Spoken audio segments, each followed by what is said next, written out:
Okay. No,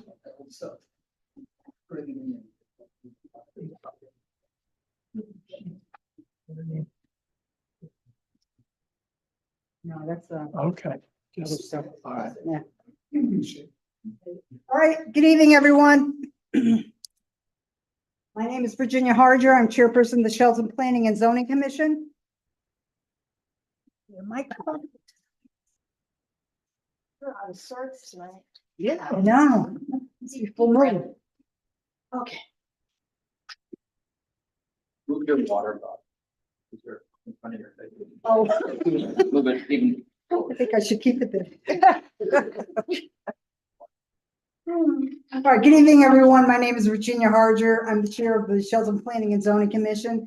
Today is Wednesday, September 25th, 2024, and the special meeting of the commission is hereby called to order at 6:05 p.m. It's being held in the City Hall auditorium and also via Zoom and a phone link, and it's also being carried live on YouTube.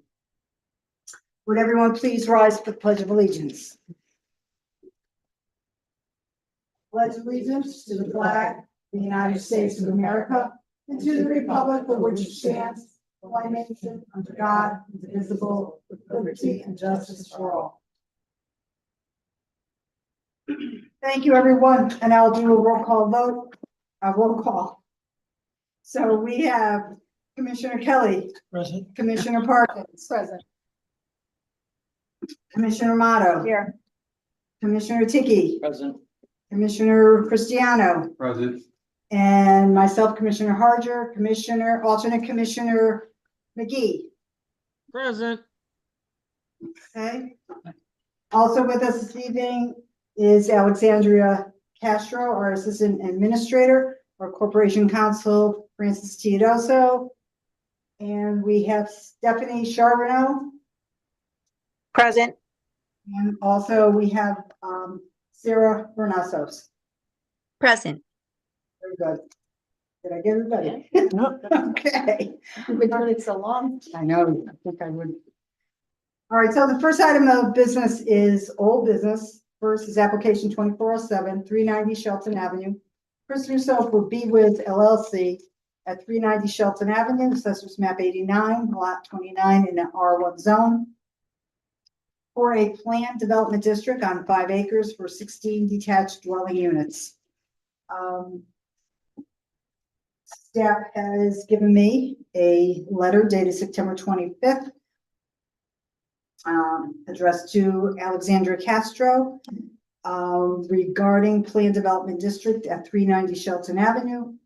And it reads as follows: this letter will serve as our consent to a full extension of the statutory deadline to render a decision on the above referenced application to the Shelton Planning and Zoning Commission. The applicant hereby grants all remaining time available and permitted under state statute to the Shelton Planning and Zoning Commission to render their decision. Thank you for your attention to this matter. Very truly yours, Christopher Russo, who is a member of the Russo and Rizzio LLC law firm. So is there a motion to table application 2407? Make that motion, Commissioner Kelly. Okay, motion to table made by Commissioner Kelly. Is there a second? Okay, Commissioner Motto has seconded. So on a roll call, Commissioner Tiki, Aye. Commissioner Parkins, Aye. Commissioner Cristiano, Aye. Commissioner Kelly. Aye. Besides myself. No, there's one more. Kelly Parkins. Commissioner Motto. Aye. And the chair votes aye. Motion is to table application 2407 has passed by a vote of 6-0. Yeah. That's what I was thinking. I just heard your name. All right, so next on the agenda, item B, application 2412, Dominic Thomas for 740 River Road. At 740 River Road, Assessors Map 21, Lot 50, to establish a PDD and approve initial development plans for 40 side-by-side residential condominiums and on-site parking. So we've had, public hearing on this, we had a discussion on this, and the commission, came to a consensus for staff to, prepare a favorable resolution, which we have here in front of you. So I'm going to ask Attorney Tedosco to read the resolution.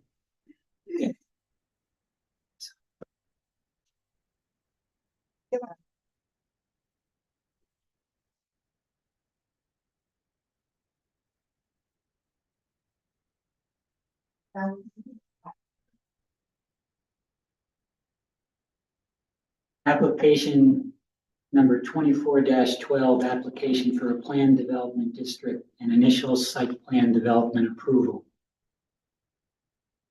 On June 4th, 2024, the applicant, 740 River Road LLC, acting by and through its attorney, Dominic Thomas, petitioned the commission to consider 1, a new plan development district, and 2, an initial concept development plan.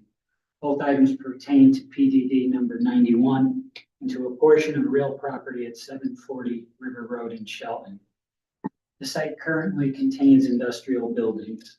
Proposed PDD would contain 40 condominium units comprised of 20 duplex units. The planned development abuts the Houstonic River and has frontage on CTDOT Route 110. The site is also bordered by PDD number 72 and the Great River Water Club Development Project. The site would be connected to the sewer configuration which flows into Stratford, has public water supply and underground utilities. It is consistent with the Shelton Plan of Conservation and Development. The commission accepted the petition for review on June 12, 2024.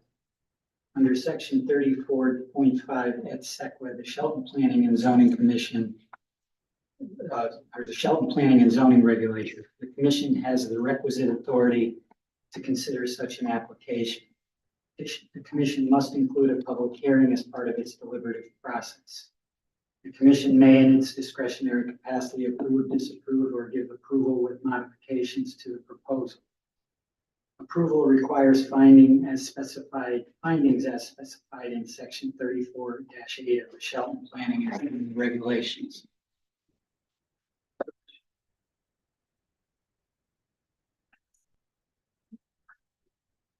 At various dates, while its application number 24-12 was before the commission, the applicant submitted those items listed in Schedule A, hereto attached and herein incorporated, all of which are relied upon by the commission in this resolution.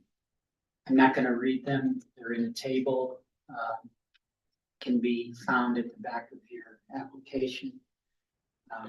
Your resolution. Public hearing and deliberation. At the public hearing on July 24th, the applicant made the following representations, which are also relied on by the commission. The number of units was reduced. The unit reduction to 40 units would decrease traffic impact. The project contains 40 units, each with a 2-car garage. Project, in addition to garage spaces, contains 42 surface spaces and 76 driveway apron spaces. The applicant will pay the full cost of construction of a proposed public sidewalk which runs along Connecticut DOT 110, which will connect to the neighboring sports complex. Project sewers will be connected to the town of Stratford. There will be approximately a minimum of 18 feet between each unit. The turnouts onto the state highway will need DOT approval. The approximate distance of units from the Houstonic River will be 80 feet. The green space would only be pruned after wetlands enforcement officer approval. The applicant will file with the coastal area management and comply with its directives regarding the embankment near the river. There will be a public stairway from a second public sidewalk to the river. Submitted CAN sites and EV charging plans will be complied with. Findings. The commission clearly understands and relies upon the above representations made by the applicant, as well as those additional representations contained in the submissions to the record. Within this context, the commission finds that the features as proposed are consistent with the intent of the PDD qualifying standards of the PDD are satisfied. The site design and organization of uses, buildings, parking, and drives provides for safety of its users. The provisions for traffic flow, water, sanitary sewer service, stormwater management, and usable open space are adequate and acceptable, do not overburden existing streets, utility services, and stormwater facilities both on and off site, do not result in unacceptable off-site conditions. The proposal will not have a significant adverse impact on surrounding properties or on property values in the area. Ecological and environmental concerns associated with the proposal, including impacts on wetlands, water courses, and other aspects of the environment, are adequately addressed. Whereas the applicant has submitted a complete application to establish a PDD on a portion of 740 River Road, whereas the applicant has submitted initial development plans, a statement of use, and it's required to submit final site development plans as required by the Shelton regulations. Whereas the commission has conducted one public hearing and is familiar with the site and the proposed details, the commission notes the following. Prior to submitting final site development plans, compliance and approval with all requirements of the city engineer, the Stratford/Shelton Water Pollution Control Authority, the Inland Wetlands Fire Marshal, and State Traffic Authority, if not already obtained, must be supplied. Prior to submitting FSDP's final site development plans, all modifications and revisions as needed in response to the items listed above in the findings need to be addressed. Final site development plans will assure the construction and completion of the proposed public sidewalk and stairway at no cost to the city and/or public. No permits for site work related to this project may be issued prior to approval of the final site development plans. Okay, can the commission just stand and recess for a minute? What? Hold on.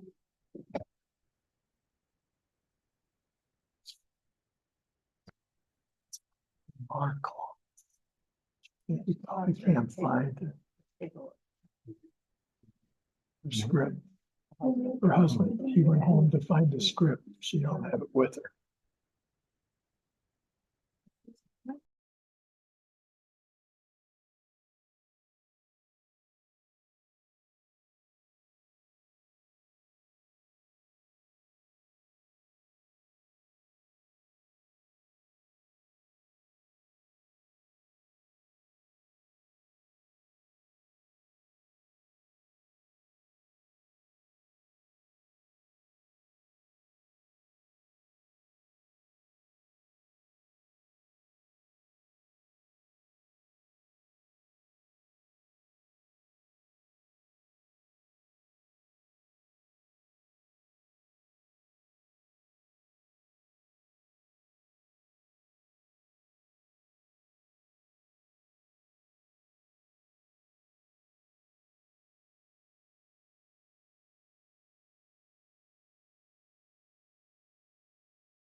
All right, the commission is back in order again. It's 6:21 PM. Attorney Theodoso just read the resolution. And before we go any further, can I have a motion for discussion? I'll make that motion. I'll And second is it. there a second? Commissioner Kelly seconded. Yes. All those in favor, please signify by saying aye. Aye. Any opposed? Any abstentions? Let the record show that the vote was 6-0 for discussion with no commissioners abstaining, no commissioners voting nay. So I think there is a correction that we have to make on this resolution at the end of the first paragraph. This is not PDD number 91. It is to establish PDD. So that number would not have been assigned. That's my error. I apologize. So we're gonna just eliminate that portion of the paragraph. Right, the last sentence. We can- I've already done it. I've Okay. already done it. All right, very good. All right, any commissioners have any questions for Attorney Theodoso? If you look at Schedule A, that will be a list of all of the documents that have been submitted. That I think everyone is familiar with.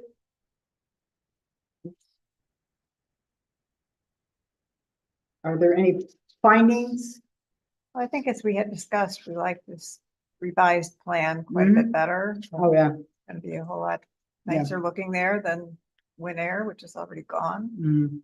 The applicant was very cooperative with the city because, you know, the history was that he submitted something that called for 51 units, and we were not in favor of that. He withdrew the application and came back in with 40, spread them out a bit, and created 3 specific parking space lots almost, and 1 strip. So the parking requirements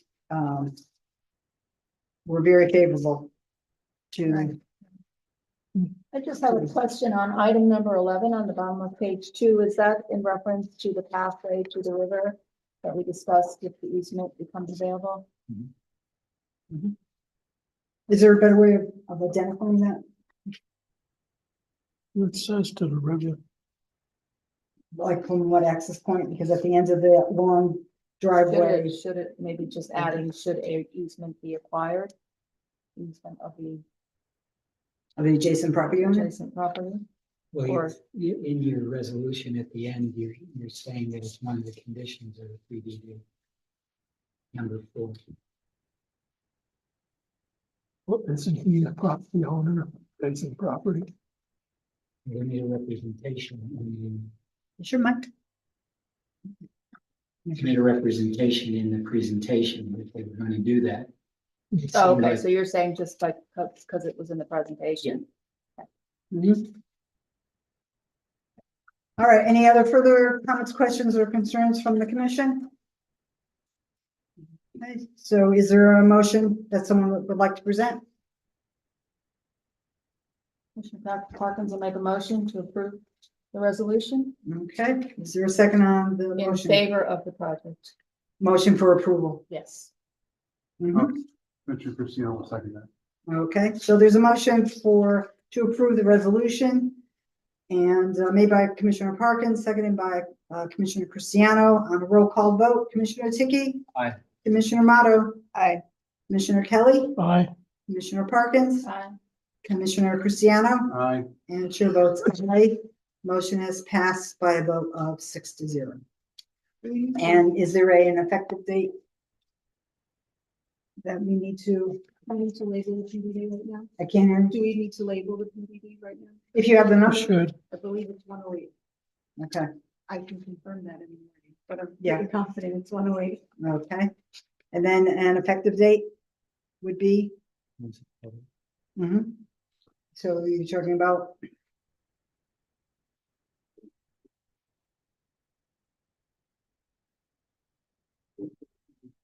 Yeah, so it'll,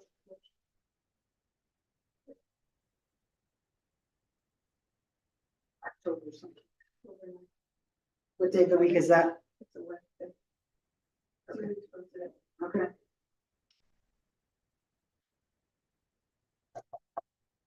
You said the 9th? Okay.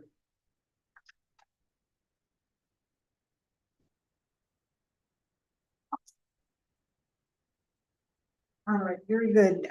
Next agenda item is application 2416, Dominic Thomas for Daybreak Ridge LLC for a text amendment to Shelton Planning and Zoning Commission Regulation, Section 34.1. As this particular agenda item is an application is still under review by council, there will be no action taken on this evening. So I will ask for a motion to table. Motion to table application 2416 for future item. Okay, and is there a I'll second? second that. Okay. Commissioner Kelly. So on the motion to table application 2416 made by Commissioner Parkins and seconded by Commissioner Kelly, I'll do a roll call. Commissioner Tiki, Aye. Commissioner Motto. Aye. Commissioner Cristiano, Aye. Commissioner Parkins, Aye. Commissioner Kelly, Aye. and chair votes aye. Motion is passed by a vote of 6-0.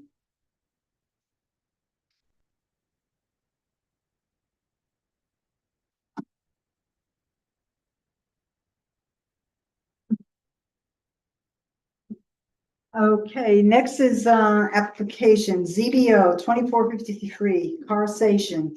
Dominic Thomas for Carsation LLC at 40 Oliver Terrace, Assessors Map 63, Lot 12, in an IA2 zone for an application for certificate of zoning compliance under Schedule A, line 42C, warehousing, storage, and distribution facility occupying 12,000 square feet of an existing building.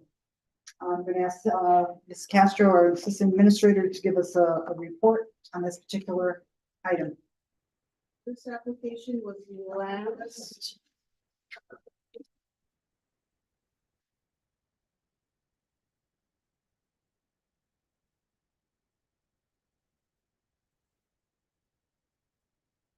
Application was tabled on the August 14th meeting, giving time for the applicant to obtain a DMV license for his proposed Bridgeport location. At that time, the applicant was instructed to have 0 activity at this location. The applicant has now obtained DMV approval for 2060 Fairfield Avenue in Bridgeport, where they're renting a shared space.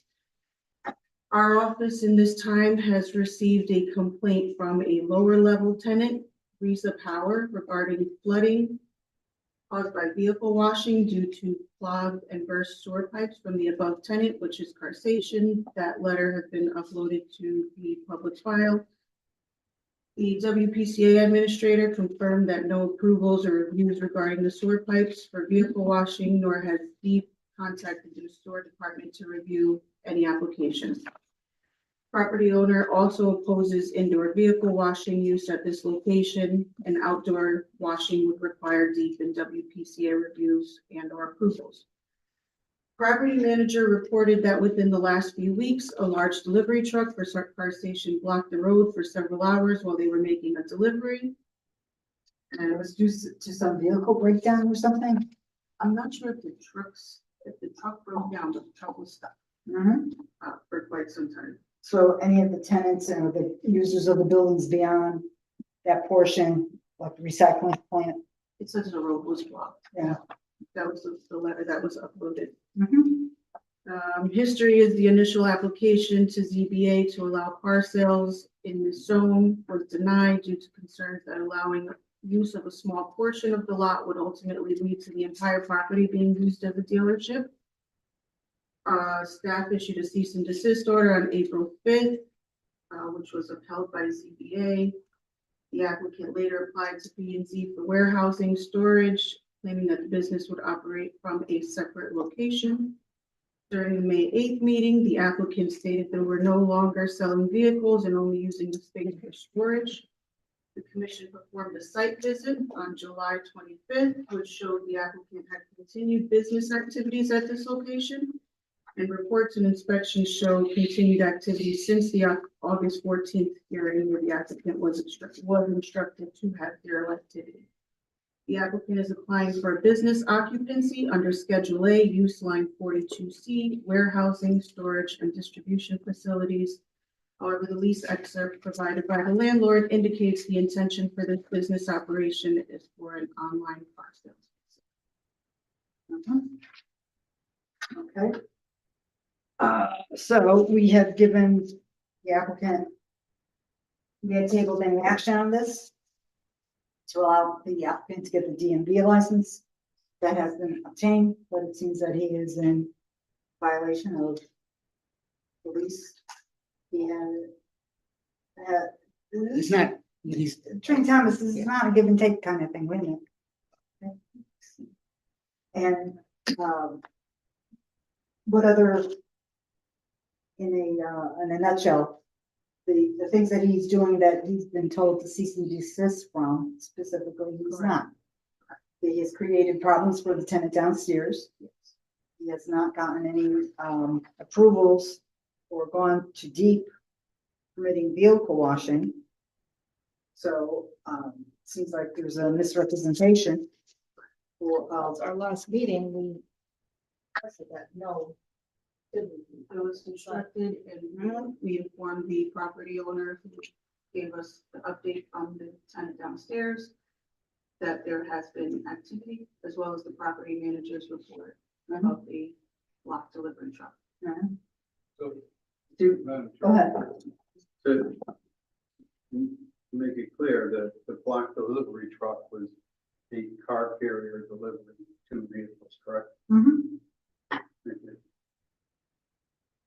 Any other commissioners have any comments, questions, or concerns before we move on? Okay, Attorney Thomas, I'll recognize you. What did you want to say? well, I just want to say that my client, I did talk to him about the incident with respect to the piping in the downstairs. And he has, shall we say, a dispute with the parties as to the condition of the piping, that it did not have anything to do with his car washing or anything of that nature.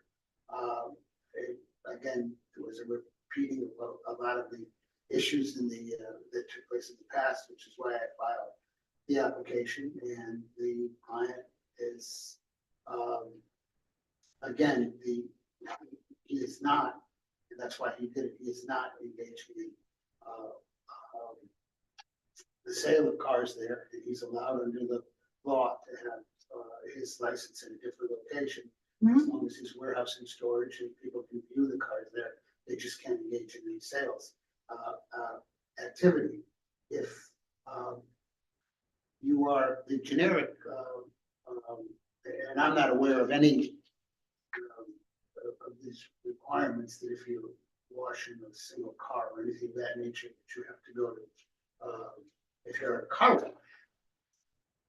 car wash, you may have to go to WPCA, but I'm not aware of anything that what was examined in there. There was a single bag, similar to what some other car dealerships would have, a single bag simply to wash a car. That's it, one car at a time. The activity of whether or not, and again, Can Attorney Thomas talk closer to the mic? It's hard to hear on Zoom. Thank you, Commissioner McGee. the activity that he's applying for is warehousing and storage.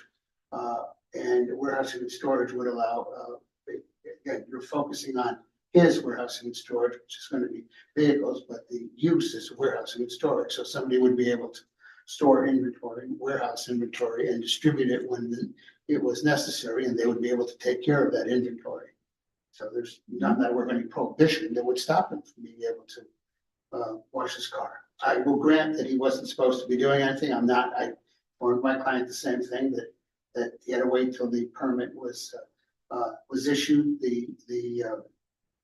In fact, we expected the permit a short time, almost 2 weeks, about 2 weeks after the August meeting, but the PMV imposed a late last minute requirement on him that required him to go back to the landlord and to the city of Bridgeport and get 2 separate addresses for the property that he's at. And he's renting a property, and they just wanted it I'm going to just say whatever it was, 105B, A and 105B, they wanted to change, and that caused us to have to go with that. But I think that he meets the standards for the use line under 42C. I would have to disagree with, that use line. If, Attorney Thomas, if you could show me where in the regulations it says warehousing and distribution also includes car washing, detailing, and all that. I didn't say it. What I said is, if somebody has inventory, Mhm. they have the right to take care of that inventory. They have the right to wash it if it were necessary to be washed. If the inventory was such that required to be washed, required to be dusted, polished, or anything like that, or taken care of in some minor fashion. He's not allowed to do car repairs or anything like that. I don't know anything that would prohibit him from washing a single car, from having a car wash, yes.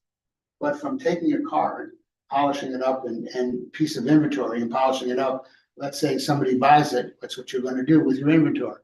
So if you're selling, Attorney Theodosia will understand this term, if you're selling widgets and that's your inventory, your widget can be polished before it's sold to the, or delivered to the person that eventually purchases it, or to the wholesaler, or to where it goes.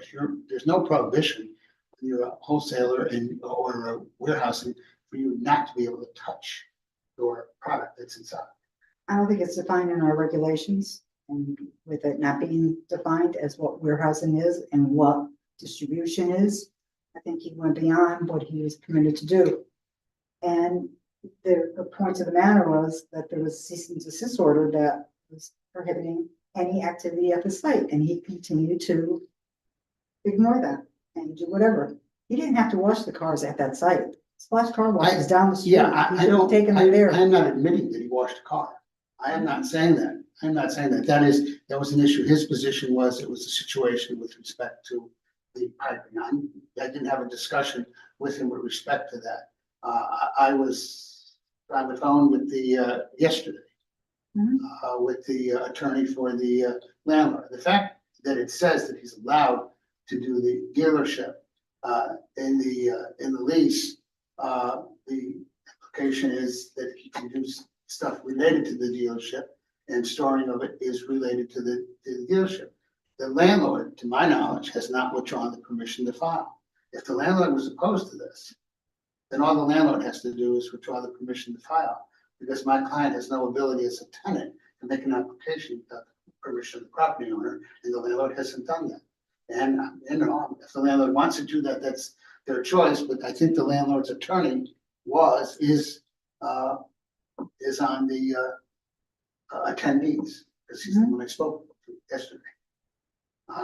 Is there somebody here from? Well, I'm sure he's No, observing that. They're observing. Okay. So we'll admit him and. Madam Chair. Sure, go ahead, Commissioner Cristiano. Again, I'm not clear on, you know, the exact interpretation of washing a car. But I think there's a difference between washing a single car, having an inventory of 30 plus cars, and the frequency of 30 plus cars being washed and the volume of water and sewage process. That 30 plus cars and the frequency, I don't know what the frequency of car washing on a storage facility, but we're not talking about single car wash here. And that's what's being portrayed as single car wash. And I'm not saying there were multiple car washes or not multiple car washes, but what's being portrayed by Attorney Thomas is that this was a single car being washed. Well, there's a single bag. I understand. What I explained, there's a single bag. We have an inventory, And and during the site visit, there's an inventory of 30 some odd vehicles there. So it's different than a single bay with a single car being washed. And so the impact, and perhaps that is why the conversations about the sewage. There's no confirmation from the sewer department where this water is going. Currently, it's clogging up the pipes. There is a process. They put a guy, they put a camera, cost several thousands of dollars for that to be reviewed. That was not issued. there was a car in the bay, fresh out of being detailed and washed when we performed our site inspection. He did indicate that there was a car prepped for delivery, ready to go, and that we will come in and view the cars, which is against what DMV says. This is warehouse and storage. This is strictly warehouse and storage. We saw full staff. We saw the detailing session, full office. And the commission did do a site. And that was not recent, that those things took place. The car washing was recent. Well, the alleged the car washing is something, certainly the commission could put a limitation on it, but again, and again, I'm stressing the point, if you had somebody come in from warehousing inventory and they wanted to do something to that inventory, they wanted to clean it, they wanted to wash it, which you seem to be saying here, which you can't do that, you can't touch it, which is ridiculous. In other words, you could package it, inventory, you could package it and get it ready if it's inventory to be shipped somewhere else. So things can be done to inventory. If you felt that that washing was the problem, you can impose a condition that you couldn't wash more than, He doesn't seem to pay any attention to our conditions. And I think that's the Well- problem, is that the conditions to stop doing activities have been in place for quite some time. The last time we were here, we made it specifically clear that there were no more activities. We learned about activities because a delivery truck got damaged that was delivering 2 vehicles. And if it didn't get stuck and block the road, perhaps we would have never known about it. So if one would have to infer that there perhaps is other activities going on based on the applicant's history that we are unaware of. If he had wanted to include all the different types of activities he was planning to do, he should have on the application for business occupancy where it says, provide a detailed description of the operations of your business. He should have gone beyond 42C warehousing, storage, and distribution facility occupying 12,000 square feet of an existing building. That doesn't, to me, include the activities he went on and did. And if he did want something that was a little bit more, then why did he submit this drawing that identified the building section as tenant car storage area? There was nothing where he said anything that he was going to do anything beyond it being a storage facility. And to me, a storage facility is that where you place something and leave it until it has to be shipped out. shipped out. And it doesn't include any activities other than that.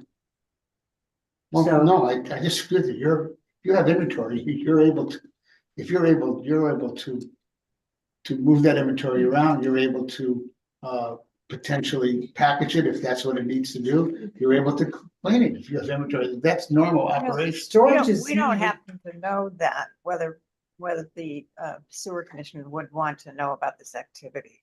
So I think at least we need to find that out. We did, And do they regulate it? yes. I believe I uploaded the email Okay. from the sewer administrator. So they need to, what? So inspect it, anybody who has a approve car it? wash, anybody who washes a car, Or- anybody who washes a car has to go and get a permit. For business, Deep has a miscellaneous use discharge permit, which the applicant is aware of because Deep contacted him. He doesn't have that. And he has to go to our sewer commission as well. He needs to apply to the sewer department. He may not need to appear in front of the full commission, but He that's, has to yes, say, and this is what I'm doing, and Mhm. yes. they have And the to. conversation with the representative from Deep, I don't have my folder in front of me, stated that he would have to apply for a miscellaneous use discharge permit. So we can't go forward with this, it seems. No, we have a cease and Attorney desist Dale. order that we've tabled action on. And This that is- is what we're here tonight. Been And on for quite some time now. This has been going on since summer of 2023. And I have it's, the applicants or the property owner's attorney available. well, it's Attorney Hale, what's the last name? Sergeant. Sergeant. Yes. Attorney, if you would like to identify yourself for the record and comment on anything here, this is the time to do Yes. so. I would like to, I am Hale Sargent. I am the attorney for the landlord Bernard Thomas LLC. I've listened to the colloquy that's gone on so far. I'd like to express the landlord's position here. The landlord vigorously opposes any washing of vehicles on the site. The lease does not offer that as one of the activities that is allowed under the lease. It has caused tremendous damage to my client and to the tenant downstairs, Reza, who has lost $13,000 worth of materials and has sent my client a bill for those materials as a result of the flooding that goes from the applicant's space on the second floor down to the Reza space on the first floor, and basically ruined $13,000 worth of materials. And it's intolerable, and it's a disaster for my client and for Reza, who is attempting to assert, as I say, a claim against my client for that sum. So, first of all, the lease doesn't contemplate that. The lease simply contemplates a showroom for the sale of cars, but only in accordance and in compliance with the rules and regulations of the various municipal departments of the city of Shelton. And as far as associated work that's, part of the process of doing that showroom and sales, which of course would have to be in conformity with the local regulations, that says at most only light vehicle servicing and detailing incident to automobile sales, and only on vehicles owned by the tenant. It's the tenant's responsibility to obtain any required approval of use from the local municipality. So there is very limited activity contemplated under the lease. And certainly since the cease and desist has been ordered, he's in violation of his lease, and the landlord has contemplated bringing a summary process eviction action, but is held off to see if possibly the tenant can be in compliance and can obtain the necessary DMV license, which he's done. But the thing that stands out in my client's mind is the damage that's resulted from this car washing, which we've repeatedly told him he is in violation of the lease if he continues to do that. So that is the most important thing from the landlord's perspective. Other than that, we ideally we'd like him to succeed, but not if he violates the regulations of the planning and zoning and the other municipal departments. Thank you, Attorney Sergeant. So, Ms. Castro, going back to the part where Attorney Sergeant mentioned something about a showroom. Do our regulations have something to do with the fact that a showroom has to have frontage on Bridgeport Avenue? Yes, I believe line 36A was for dealerships to be within 80,000 square feet of property in frontage on Bridgeport Avenue. Okay, and that definitely Oliver Terrace does not have frontage on Bridgeport Avenue at all. So I think it's time that the commission authorize suitable action being taken to enforce the cease and desist order that was issued against Carsation. That would be done, Attorney Titoso, at the level, what court? Superior Court, okay. How do the other commissioners feel about that? Well, this is an application for a use. If you're going to go on and take a cease and desist order, actually, all I'm going to do is appeal it because the client isn't ready to show up. And this application is for warehousing and storage. What Attorney Hale said was that's what the lease contemplated. Again, as I said before, if the landlord removes the approval to go forward with this application, then the client can't do that, and the landlord would be able to take whatever application. The indication and that was explained is he can operate warehouse and storage in relationship to his dealership license, which he did get. But again, Attorney Hale and his client is going to step in to evict my client. That's then That's at between some them. point, that's between them, and at some point, it would remove my client's ability to go forward with any application. Mhm. Oh, Because you have to have the permission of the property. mhm. If I could reply to that, Attorney Sargent again. The landlord doesn't wish to evict this applicant. If the tenant can operate whatever business he proposed to operate in accordance and in compliance with the permitted uses and approvals of the various municipalities of Shelton, then we're happy with that, except that any such use cannot include car washing, and it has to be, not more than the actual language says. A tenant covenants and agrees to use the premises in a manner that is consistent with the zoning classification and permitted uses of the municipality of Shelton, to wit, luxury and exotic car sales facility (parentheses showroom), on the condition said facility will only offer at most light vehicle servicing and detailing incidental to its automobile sales, and only on vehicles owned by the tenant. It is tenant's sole responsibility to obtain any required approval of use from the local municipality. End quote. So that's what the lease says. My client doesn't have any axe to grind here. I would prefer to have everything on a smooth basis going forward, but it's critical that the tenant be in compliance with all local regulations, and that was written into this lease, highlighted. It's really the first part of the permitted uses. It's not contemplated. That was the agreement.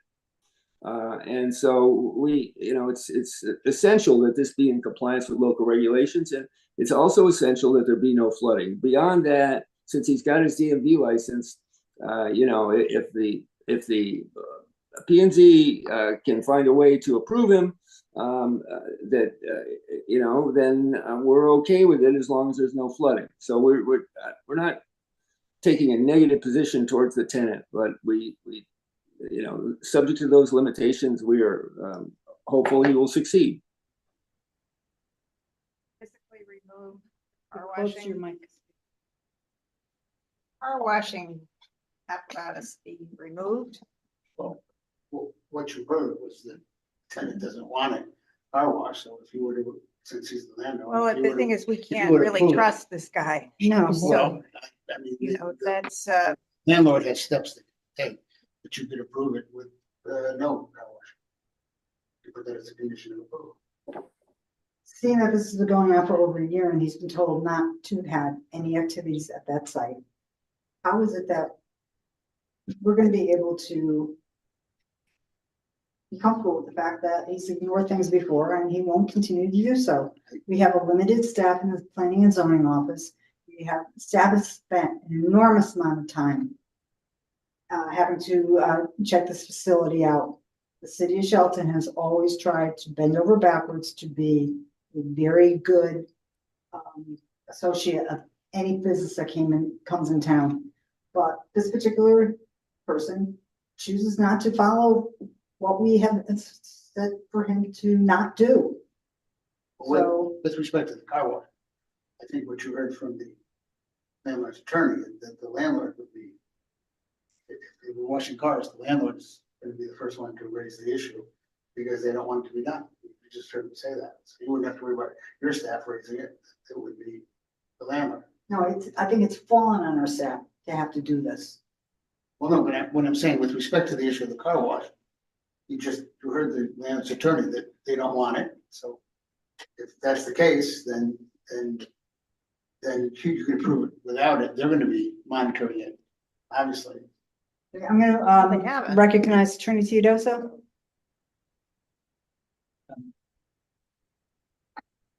I've heard that there's a representation here that all they want to do is warehouse. Mhm. I've also heard that the showroom use that is within the lease is not compliant with our zoning regulations.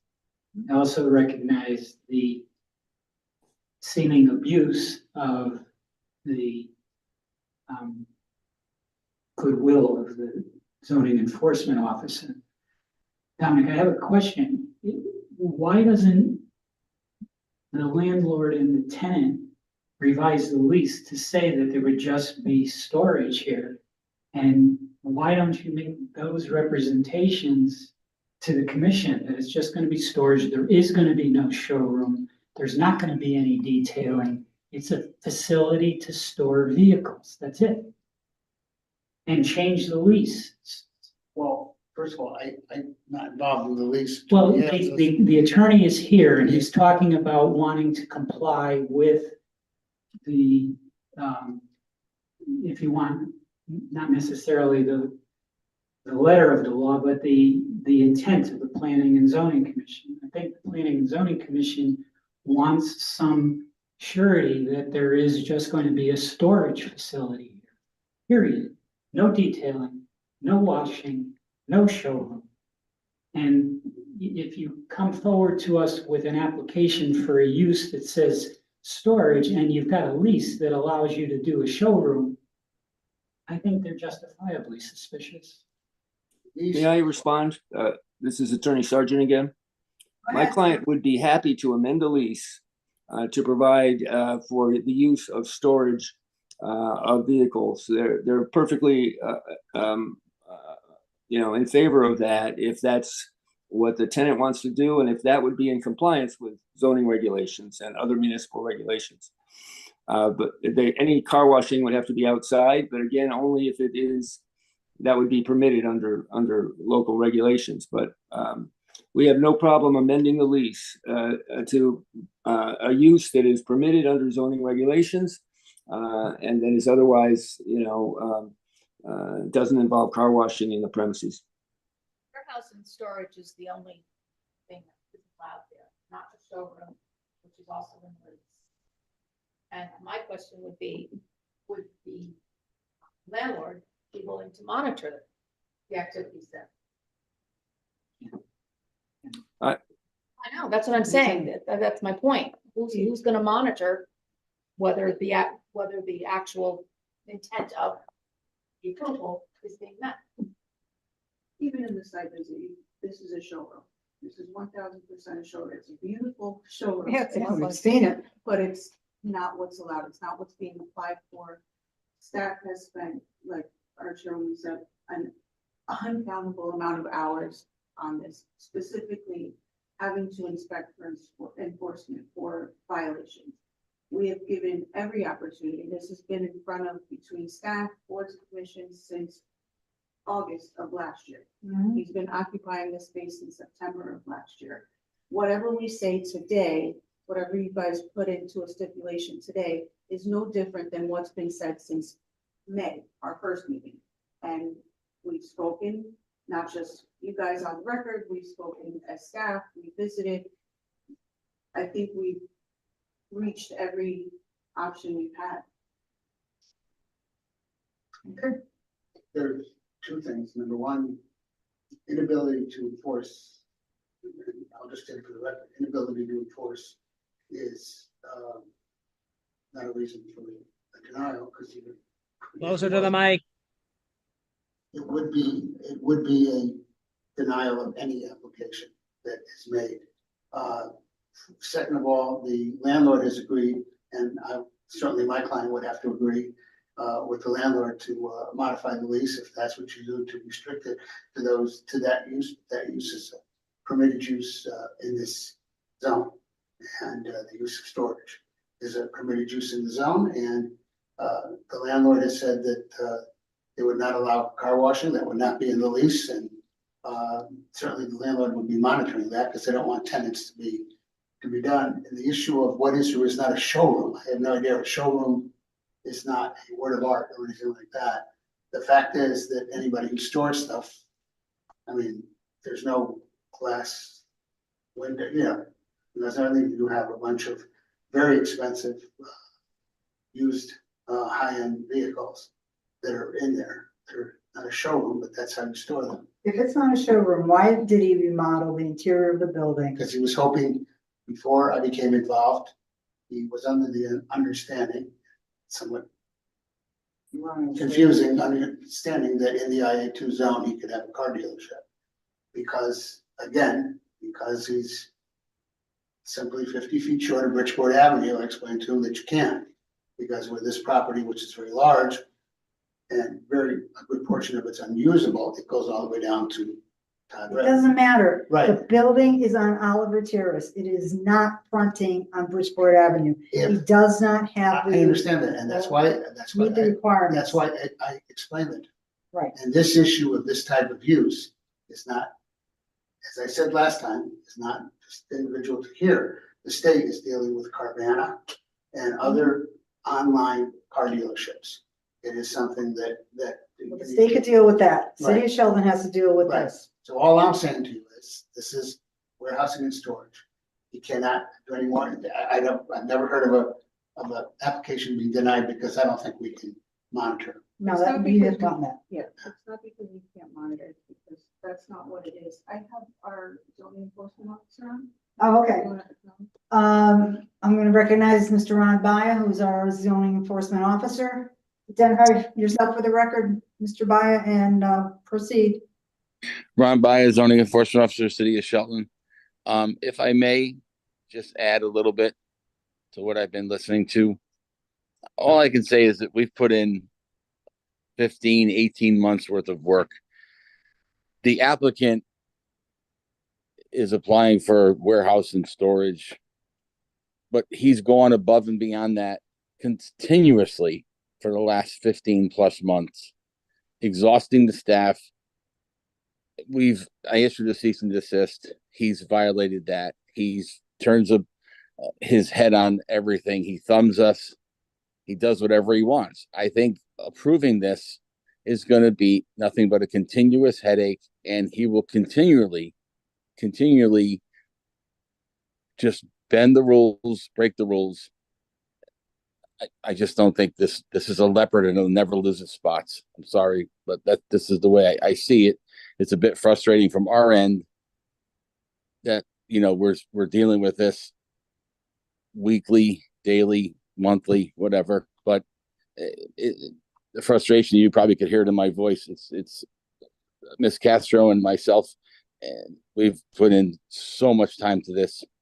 And I just don't think, even if this gets approved as a warehouse and storage, this particular applicant will not stay in that lane. I just don't see it.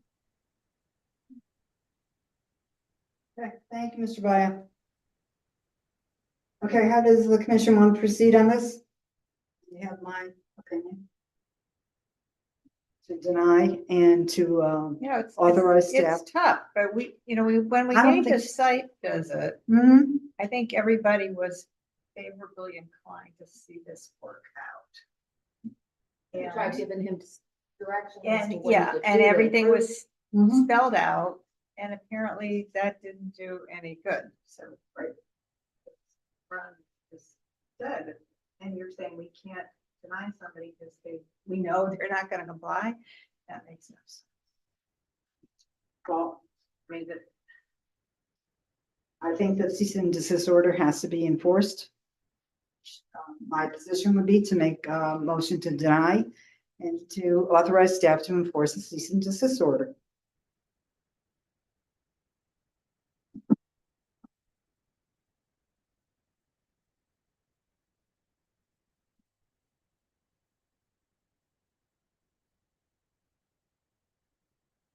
There isn't going to be any action on this, then I think you're definitely letting down staff.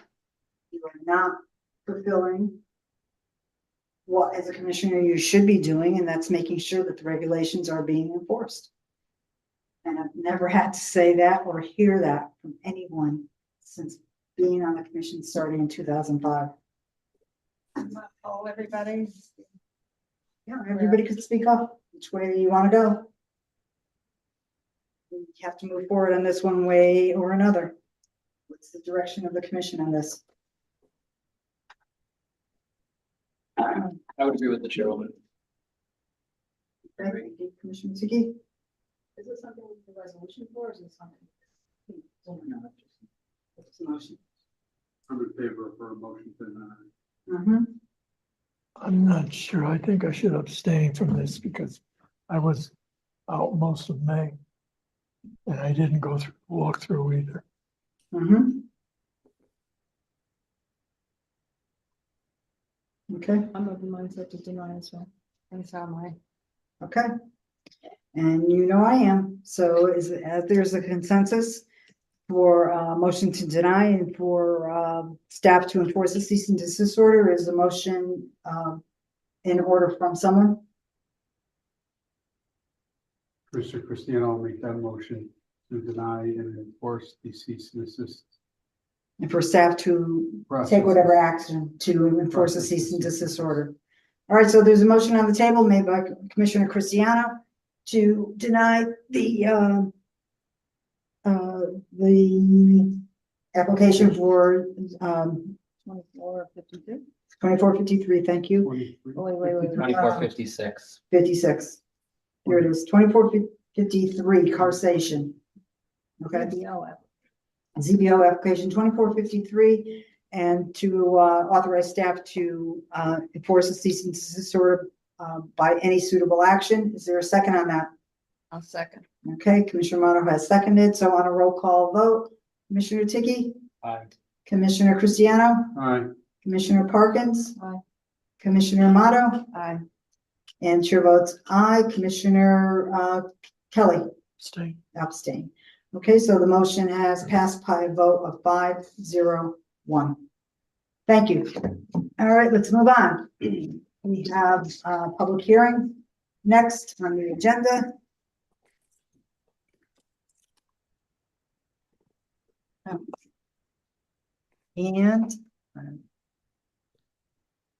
And before we go into the actual public hearing, I just want to share the protocol that we will be following. Ms. Castro will indicate if any written comments were received from members of the public no later than 24 hours before the start of this evening's meeting. If written comments were received, they will be read, into the record. The applicant and/or his associates will make their presentation. Commission can ask questions during the presentation or at its conclusion. The applicant and/or associates can answer commission questions at the time they are presented or at the conclusion of the presentation. At the point in each public hearing when the chair asks for public comment, we will begin with elected officials of the city present in the auditorium, followed by elected officials participating via Zoom or through a phone link. After elected officials conclude their comments, members of the public will be recognized, starting with those present in the auditorium, followed by those participating remotely via Zoom or through the phone link. Those in the auditorium will need to list their name on a speaker sheet that is here at the on the table. Those participating via Zoom will need to use Zoom's raise your hand feature, and those participating via phone will need to use will have to dial *9 to be recognized. After you are recognized, please state and spell your name and state your address to assist the recording secretary and stenographer when doing the minutes and transcript of the public hearing.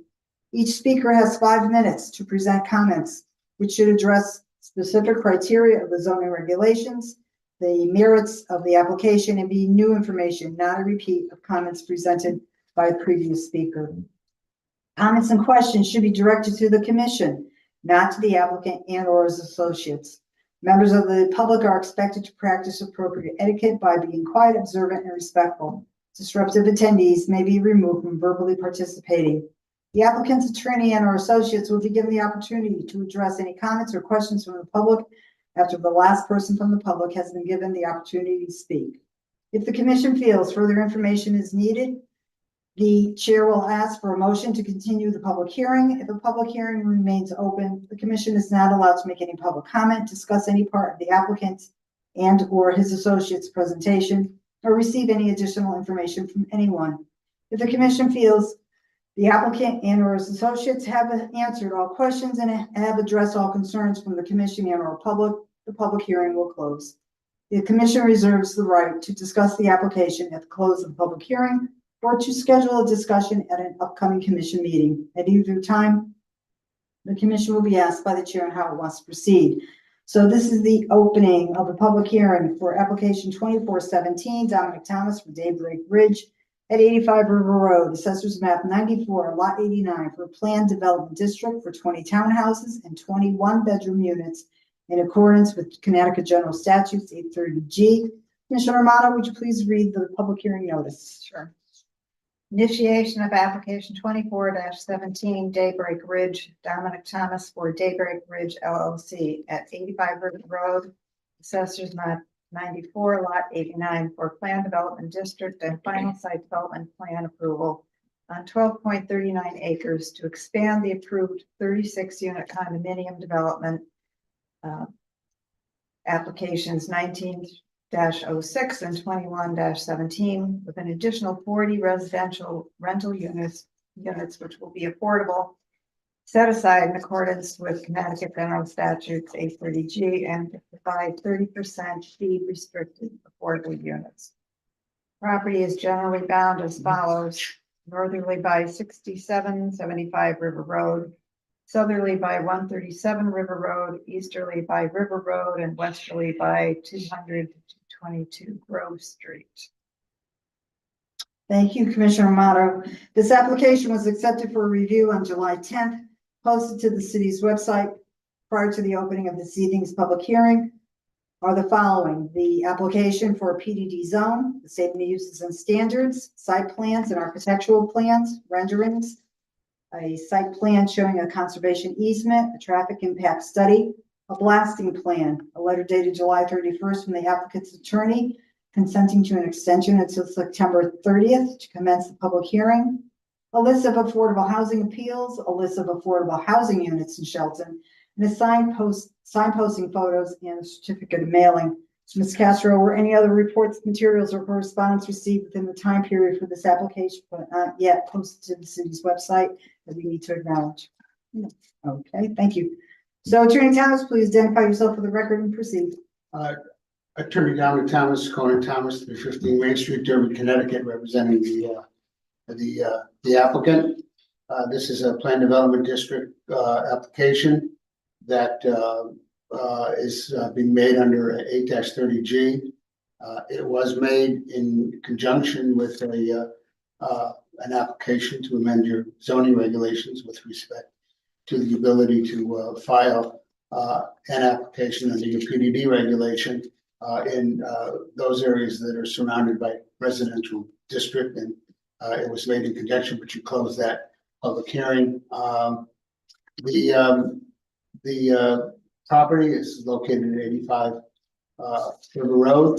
It's been approved over the past years under your regulations in the R3 zone for 36 condominium units. The purpose here is to encompass the entire property.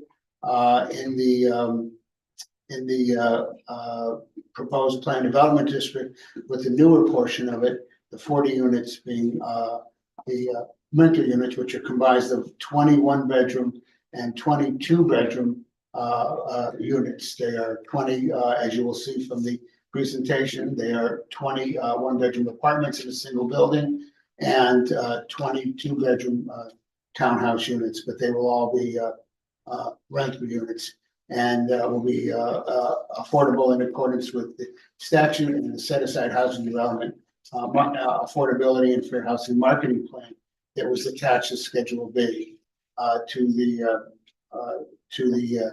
application. Can I ask you? So the affordable units will be rental, and everything else will be condos. All of the affordable previously approved units, the 36 previously approved units will go under their approval. They're all condos. Well, they're similar townhouses, but they have been sold. In other words, there's, I think, I'm not sure of the number, but the client could tell me, but I think a percentage, almost half of them have already been built and sold. Got that. The other new units, the new units will all be maintained as rental and will have to comply with these. all of them will be rental. All of them will be rental, and 30% of them will have to be The condominiums as well. Well, all the apartments and all the townhouses, I keep calling them townhouses, they will be rental townhouses. It will not be a condominium association. Owned by whom? Daybreak Ridge. The property owner. The association. Condo association, homeowners association? Who's gonna own? So you already have a condo association, homeowners association. Correct. Are they the ones that are gonna own No, they're this? not the ones that are going to be separately owned around the top. Okay. Okay. And the parcel size, which is in the statement of uses and standards, is 12.39 acres.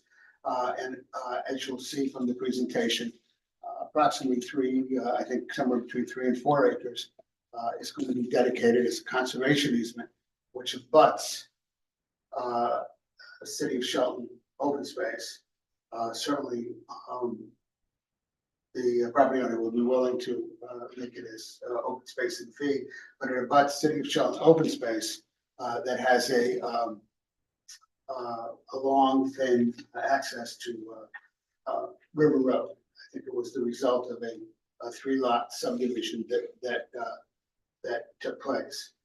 We have, as you said, presented the certificate of mailing and the signposting photos.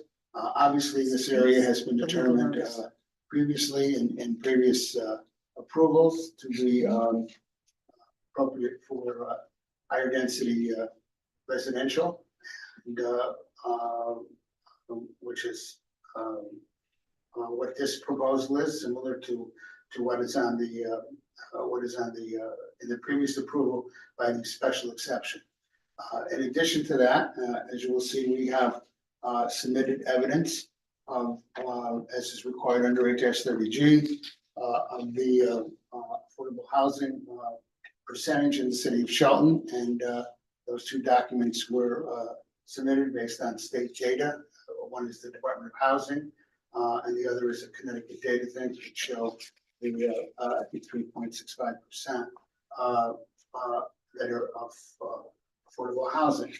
We can at some point address, we will be addressing further issues related to the need for affordable housing. In addition to that, and in order to address the concerns or the standards of public health, safety, and welfare, I will state for the record right now that I'm going to request that the public hearing be kept open for 2 reasons. Number one, some of the documents I acknowledge were submitted recently, the traffic report and everything like that. We will have a presentation from Kermit Hawa on that, but we have another report coming in that was delayed from a fire safety expert, and we have a plan that goes along with that, showing the movements of the fire trucks, which we and that wasn't able to be completed by the report wasn't able to be completed by today. So I would ask that the public hearing be kept open so we can present that. Again, this the presentation that we made, we feel that we have shown that there is a need, obviously, for the affordable housing, and that in this area, the property having been already approved for high density residential, it is an area that would be appropriate and suitable for a set aside development that would provide 12, which are which would provide the 30% of the 40 units, which are the 12 affordable units, of which 6 would have to be at 80% AMI and 6 would have to be at 60% AMI in accordance with the statute.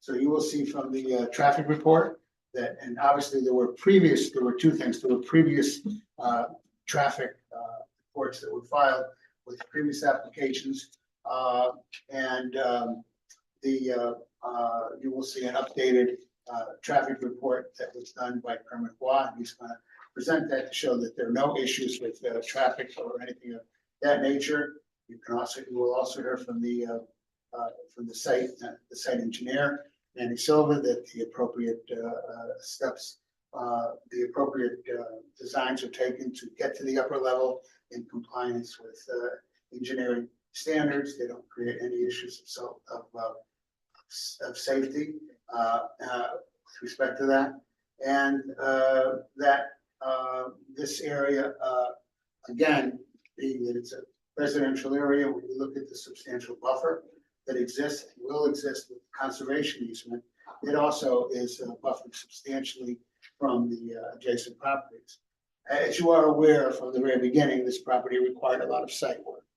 And there were a lot of concerns about cuts and everything. When the initial site work was actually done, the field conditions revealed that the amount of site work was less, so we say less trying than they thought it was going to be. There was more overburden, more ability to take it down. It does require blasting, and therefore, because there is blasting, even though there is an ordinance and all the requirement of blasting is under the fire marshal, we have submitted also a blasting plan. We asked and a blasting plan to be submitted to I think Ambrosio Associates to show the blasting plan for the upper area and show that that can be done safely and in accordance with the regulations. So that with that as the preliminary, and I will supplement things as we go along. I would like to move on to the, if there are no questions. I do. I have a couple of questions, Attorney Thomas. So the condo complex, the condominium complex has not been completed, is that correct? So it has not been turned over to a homeowners association as yet. It's still in the hands of the developer. It is, I can't answer the question. I'm not sure Because typically of the when you status. buy a condominium, there's a declaration that says exactly how the property is going to be, whatever. So my question is, the folks that have already bought and are already living in these condos, were they noticed of this public hearing to learn about what's going to be on their property? Or is it because the developer still has control of the complex, have not been turned over to a homeowners association? He just notified himself. So have these people been notified of what's going on over here? And what would this need to become divided, this lot? So that the Well, condo people would own. It shouldn't be part of the association. That's kind of my whole point. Yeah. I'm not sure that they've been made aware of this, what's going on. Can you answer that? Well, I can't answer that question.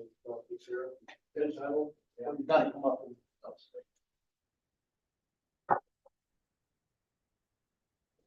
And so I will, the applicant, Daybreak Ridge, reside at 89 Open Way, Connecticut. In the public offering, the developer retained rights to further develop the upper part of the property. So by virtue of them getting it, having 15 days each to review it and go through it, and I told them, no secrets, that I'm into this application. They've actually come and approached me and said, how's it going? So that's where we're at with it. They're aware that this is going to be an apartment? Yes. I have said clearly to all of them that I'm going to keep them, retain them, and rent them. Do they not own any of the land around their condos? They own the unit itself, the land is common interest. Well, that's the key though, common interest, because once you. I have retained development rights You and further development rights, which is part of the application. Who maintains around the condos? Currently, I do. Once the Yeah, but- association is turned over, when we hit the magic number of units that are sold to people other than me, then we will have a meeting, form it, and then have a board elected, and they will elect to either take over, they'll appoint a president, vice president, treasurer, secretary, and then they can go ahead and either hire outside management or they can decide to self-manage. Of the whole entire property or No. just? Including the Their rental? rights for the property and work they would have to do relate just to the area that they reside. The upper part, I have easements over top of that allow me for utilities, ingress, egress, maintenance, everything. So this That's all will not part of the- become part of the homeowners association? No, it will not. I will be owning it. I will be renting it. You'll I be will owning all maintain it. those, the other additional condominiums? And maintaining it and renting. Yeah, there's a huge need for housing, huge need for affordable. We're aware of it, Mr. Shum. Yeah, I mean, I have 4 kids who went to the Shelton school system and have now in college or How they graduating can college. afford these prices is beyond me. And they can't afford the apartments at home, which is why the affordable part of this is so big. This Let's is speak something to the that we topic. work for. Could you go back to did I hear you incorrectly? In our affordable housing plan, up to, if you have a project that is 11 to 20 units, 12% have to be restricted. That's 20 units, correct? Have to be restricted? So no, The 30% of 40. Okay, that's where you're coming up with that. 30% of 40. It's 12. Yes. Got it. Okay, what else do you have for us? Do you want to? Paul, one of Well, your- we have, again, I can address a lot of other issues. I wanted to get, if there were no more questions for me, I wanted to get to the presentation. Mhm. And I don't know, that Rose from Rose. So you were saying it was 6 of the condos that would be 6 apartments? And just to be clear. and- 6 of the condos? Okay, Yes. okay, Well, because it's Well, there are 30%, signs of it's the thing. 30% of what's being developed. right. There's two types of units, there's condos and there's apartments. I think he's The only term- talking about the okay. apartment. No, The no, no. rental units, No. rather. Commissioner Perkins is using the term condos. Condominium is a definition of ownership, but it's also what people use as a definition of a townhouse. Okay, so there are townhomes on the top that are going to be rented, Rental, that so it's, going to look like Yeah. ones on the bottom. Or they're going to look like the ones on the bottom, but they're going to be rental units. And so, Yeah, yes, that's they okay. would have to be an appropriate mix. There can't be anything being identified, so there would have to be an appropriate mix of the 6 and 6, 6 6 apartments, 6 Yeah. townhomes. So you have 4 buildings on the top. And is one of those going to be designated as the rental building? No, all of them are rental. All of them are going to be rentals? All of them are rental. Street chair? Yeah. Okay, just 1 second. I was asking that because of the fact that, I'm sorry, Mr. Rose, that it had said 20 units above parking, and then there were 3 other buildings that the appearance of such were more, that's a townhouse kind of appearance versus this one about where it's 20 units above the parking, that to me was like an apartment house. It is. So, apartment. okay. So, and that's why we have a mix of units. You have townhomes, which are rental. Pat Rose, Rose Seasonal Company, 35 Brentwood Avenue, Fairfield, Connecticut, architect for the project. Wanted to give you an overview. There are a couple of things. The upper, the lower, we're all familiar with the lower portion of this facility where we have 36 Mhm. condominium units. And then we have a roadway which goes from the end of that drive up to a higher plateau where we have 4 buildings. 3 of those buildings will be townhouses. 2 of the buildings have 6 units. 1 of the buildings has 8. So give you your 20 townhomes. And then a singular apartment building, which consists of a parking level on grade, and then 2 levels of apartments above 10 on each floor. The apartments in the apartment building are 1 bedrooms. There are 9 1-bedrooms per floor, plus 1 1-bedroom and den. So there's 1 larger unit per floor. Be aware that the apartment sizes for the 1-bedrooms range from 643 square feet to about 800 square feet. And that 1-bedroom with den is 990 square feet. Did you submit site plans? The site plans? Yeah. Isn't that usually detailed on that, the unit breakdown? It's on another Yeah, page. we have that. That was Yeah. submitted. Pat wanted to go over the Mhm, color okay. site plan first. All right. And there's, Excuse me, backing up. Now I thought I had this straight, but are the affordable units all in the apartment building? No, No. So they No. would be so would they be Right. priced the same? Like, they're the affordables, yeah, there will be 12 of them altogether. and they would be 6 of scattered. them would be in townhouses. 6 of them will be in the apartment building. Mhm. When you do the affordability, computation, which is attached, it's based on bedrooms. It's not based on whether they're called townhouses. In other words, a 2-bedroom townhouse is going to be evaluated the same as a 2-bedroom apartment when it comes to affordability. I thought it had been decided a long time ago that state statute said that you cannot specify specifically which units are the affordable ones. If a person comes in and they qualify for an affordable housing unit, the unit that they decide to take is the affordable housing unit. They leave or they get an income increase and they go, therefore no longer are in the affordable category for rent, then it becomes a market rate rental that they have to pay. And those will move in and out. Once a tenant leaves, somebody else comes in, they don't have the affordable qualifications, they pay market rate, and that now is a market rate unit. And something else has to take its place the next time there's an occupant. The next available Yeah. unit that Yeah. opens up. There's 12 units. Is it possible that you could end off with 7 and 5? I am not sure. Honestly, and this is basically what the chairman is saying, chairwoman, excuse me, is saying, is that if somebody came in and the only unit that was available was a unit in the rental townhouses, and there were already 6 affordable in the rental townhouses, but there were no units available in the apartments, so that this was now there were only now 11 affordable units, and somebody came in and said, I qualify and I want an affordable unit.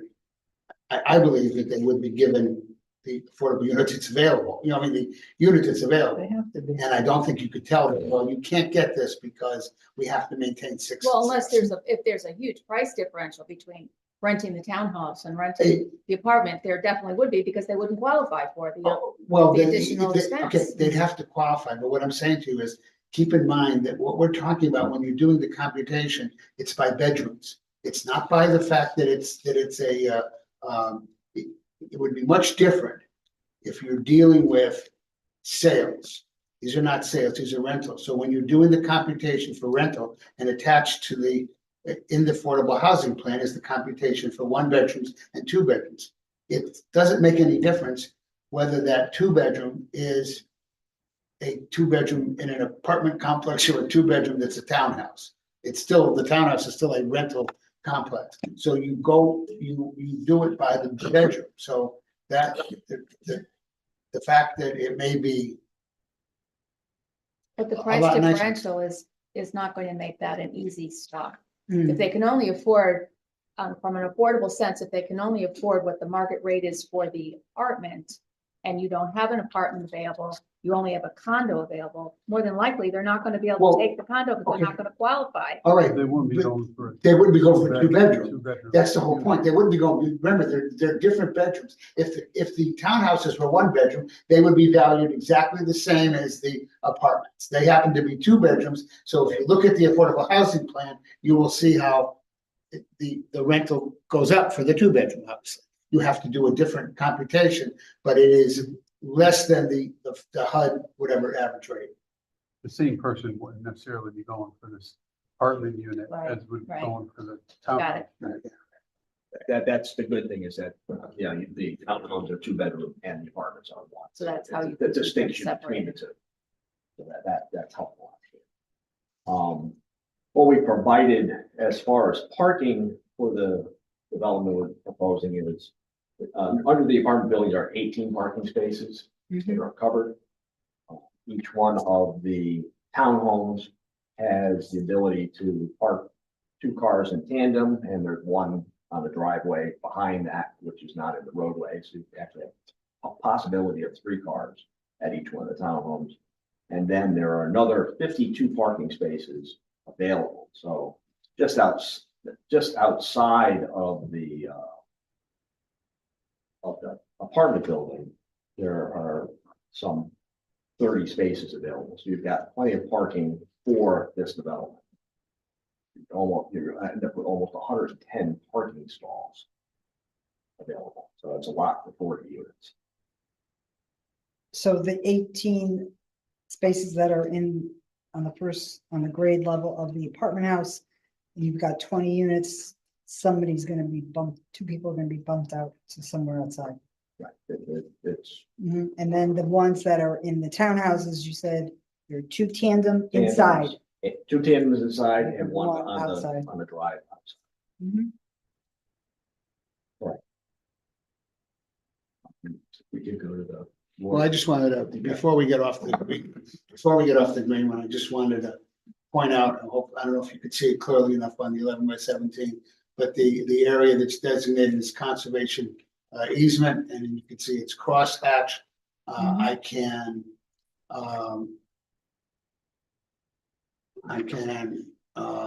Yeah, it's the lighter green. blow it up a little bit. I don't know if it. No, you can see it on. You can see it on there.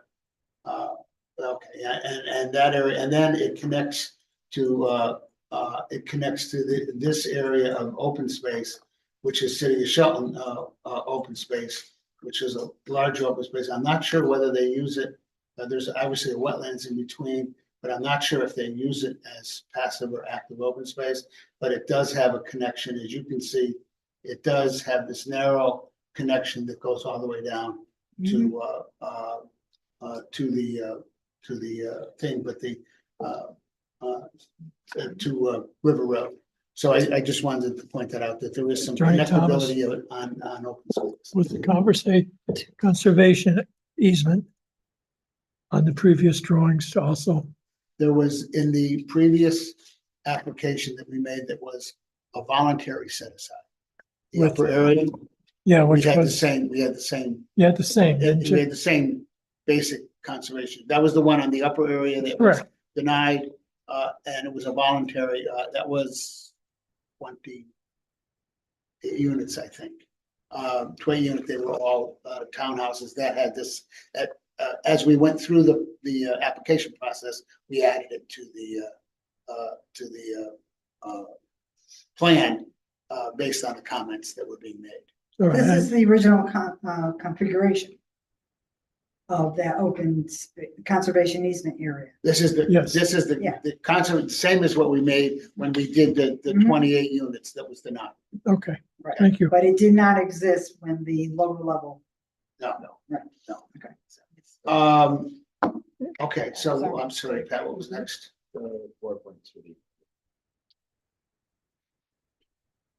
That's just a quick question. Get close. What is this, Robert, closer to the mic. sorry. Sort of right in the dead center of this, of the green map area, like this gray, sort of like an S. And then the bottom of the, what is that? Is that just coloring difference? Those are rock cuts. You see the one that follows the, behind the 36 units, that's the rock cut that exists, and then there's a rock cut. Got it. Thank you. What Dominic has on the screen now are the elevations of the townhouse units, the 2-bedroom townhouse, the 2 bedrooms with 2.5 baths and 2 tandem cars on the ground floor. Similar units that have been constructed already on site. Tandem being garage for 2 or? Yeah. It's 40 feet long, so it's. One after the other. Yes. 2 would be in the One garage. outside. No, 2 in the garage. 2 in the- and one outside on the outside. apron. They're not side by side, they're in line. They're- Yeah.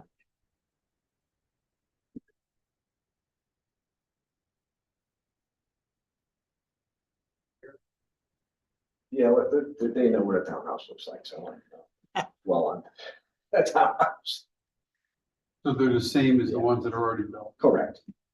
Same units. So this is the ground floor of the apartment building. You enter in on that right-hand side. There are 18 parking spaces.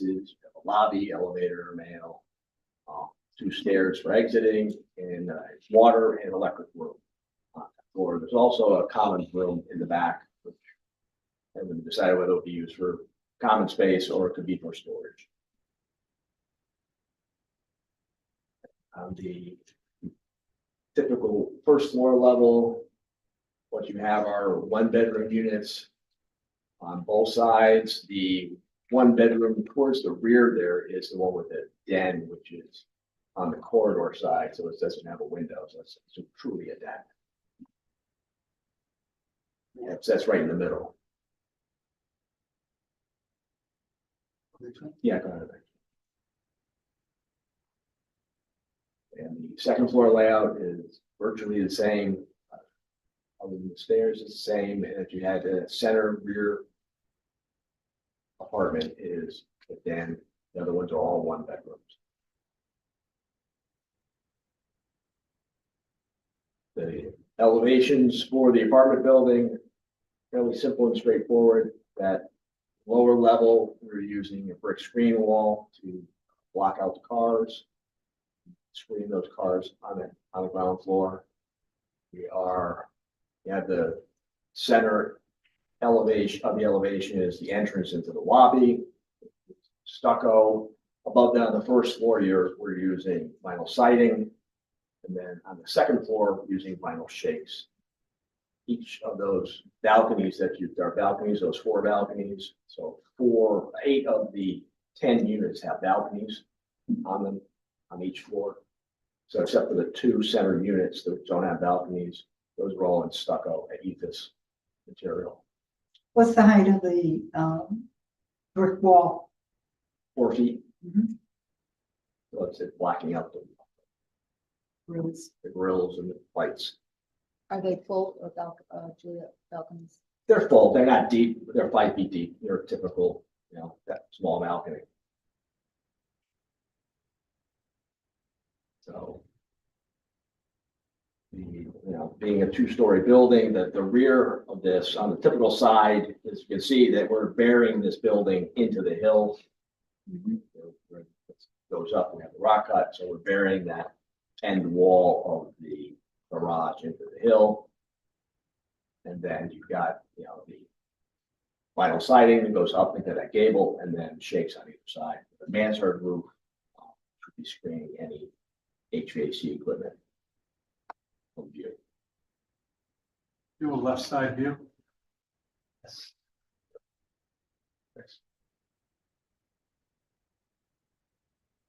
To show the left first. So it's essentially the opposite. Does the grade allow connecting the left side to that Parking lot. lower parking lot right there? It started, because you're coming around that curve there, it starts going downhill, so it's not completely conducive to it. It appears that there's ample parking. You have all that straight parking there. Right.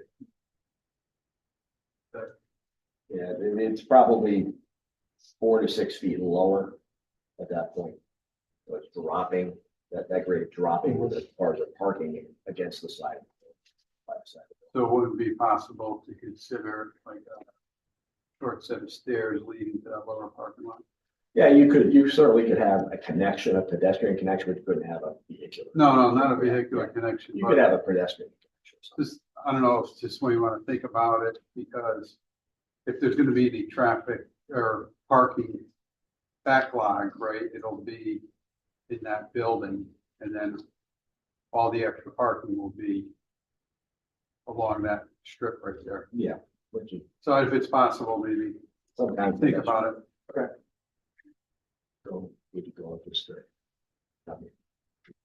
This is the rear elevation, which is similar to the front elevation and materials, except it's 1 story less because the lot is buried in. Mhm. And so those balconies are looking out on the rock, at the rock cut? Balconies are looking towards the rock, I guess. How high is that rock cut? Almost all the way up.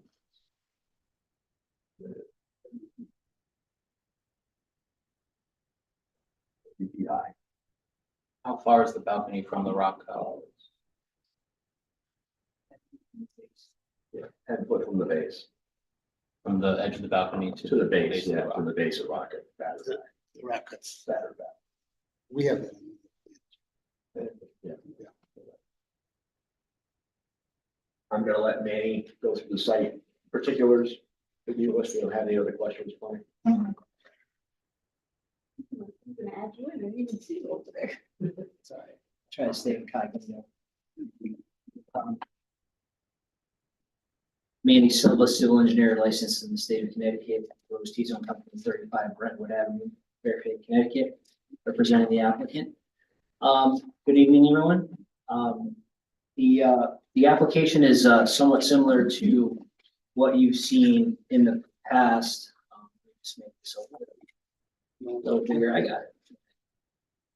So the site itself is, here's the townhouses that were, you got your entrance from River Road that comes up to an esplanade and then up to where the units were being constructed today. It is located. This is phase one. Again, this is a mix of townhouses and townhouses and some attached single family homes. So then phase two actually starts right here at this point here. And that's a driveway that extends the continuation of the phase one driveway up to the phase two plateau, I would say. Then it flattens out in front of these townhouse units, two buildings here, and then one building here on the end, and then we have our apartment building here. One thing that is important to show for safety is that the phase one has a fire truck turnaround here, and another one here.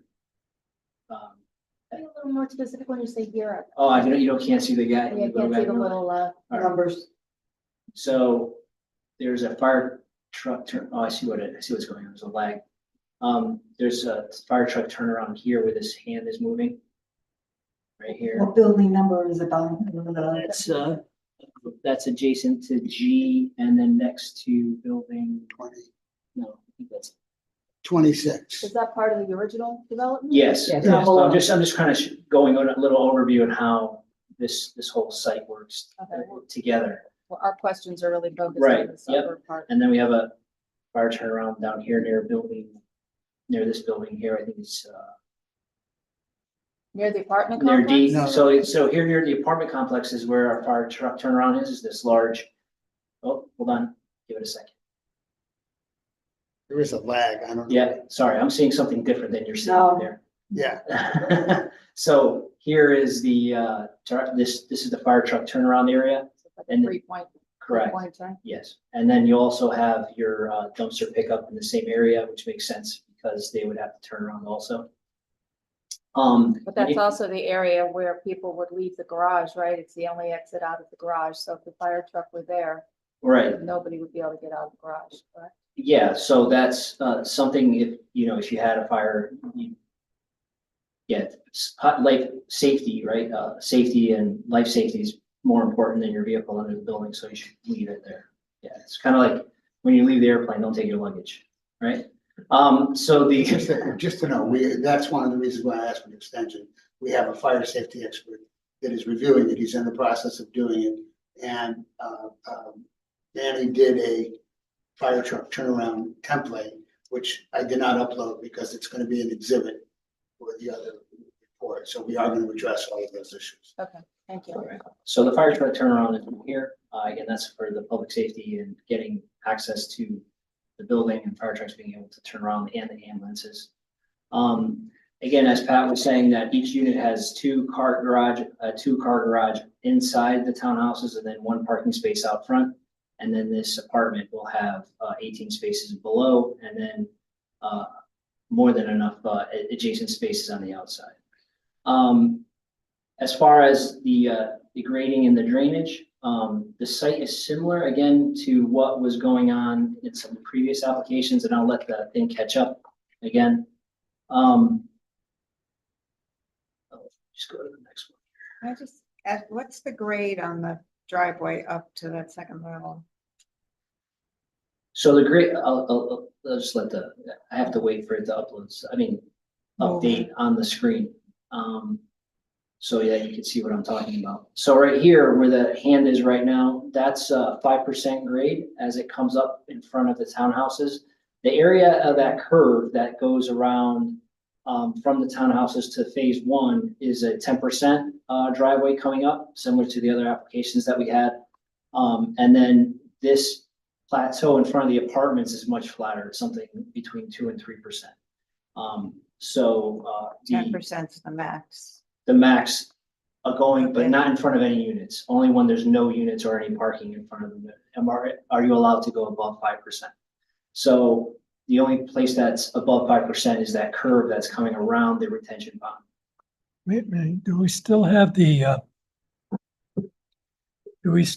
grade of 100 feet from the River Road to the top of the apartments?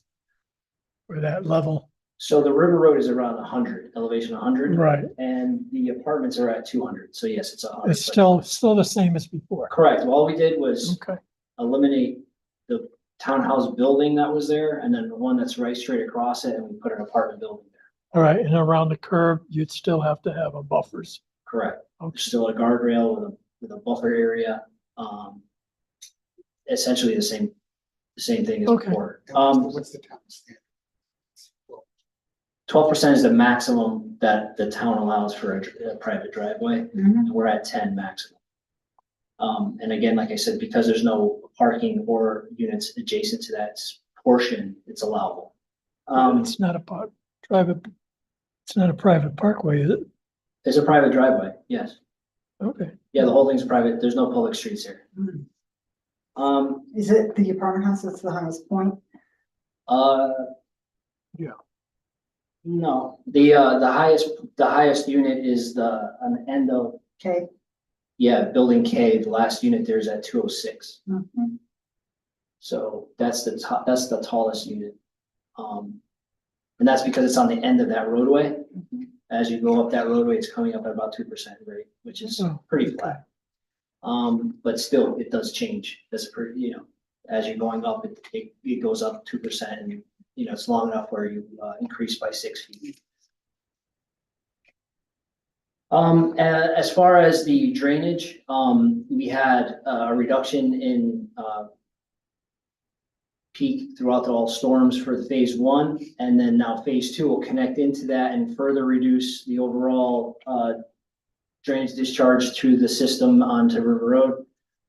Just for phase 2, we had a reduction of the 5-year storm from 1.2 CFS down to 1 CFS, a 10-year storm from 1.4. So all the storm events have been reduced. 25-year storm from 2.8 down to 1.8. The 100-year storm was from 4.5 down to 2.0. So we have a reduction in how we do that is we have all the roof leaders and drainage from the road connecting through a pipe that then comes down to this retention pond here. And that's a relatively large retention pond. I can give you the cubic footage, but I don't know if that's important right now. But then that overflow, which is just a small orifice in the bottom of that pond, similar to the one that's already built, it's just a little hole in the bottom of the structure, was allowed to leak out and then into the existing system. And then that goes into the pond for phase 1. And then from there, that's further controlled and then goes out into River. So we're actually increasing the reduction of the site overall because we have a control on phase 2, and then it's controlled in phase 1, and then it goes out to River. So it's basically a reduction. The whole site is further reduced from phase 1, is what I'm trying to say. So we're actually reducing less water with the 2 phases built than we would if just phase 1 were built. Off the top of your head, what percentage of the lower level now has been built and occupied? I'd say, what percentage? 3 of 7 units or 3 of 7 buildings are complete. 4th building is well under construction.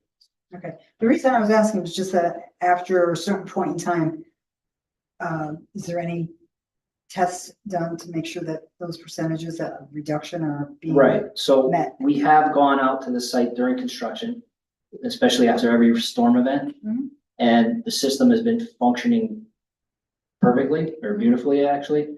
The pond has never gotten close to full.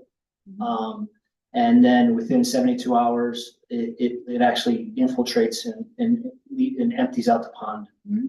So that even as a disturbed site today, so basically it's almost as if it were impervious, right? Because we blasted down and rock is an impervious surface, right? It's not like it's dirt out there. And it's been performing as it should. So I expect once it's landscaped and completed, that it would perform even better than it does today. All roof drains, front and back, all tied into the. Correct. Yes. Yep.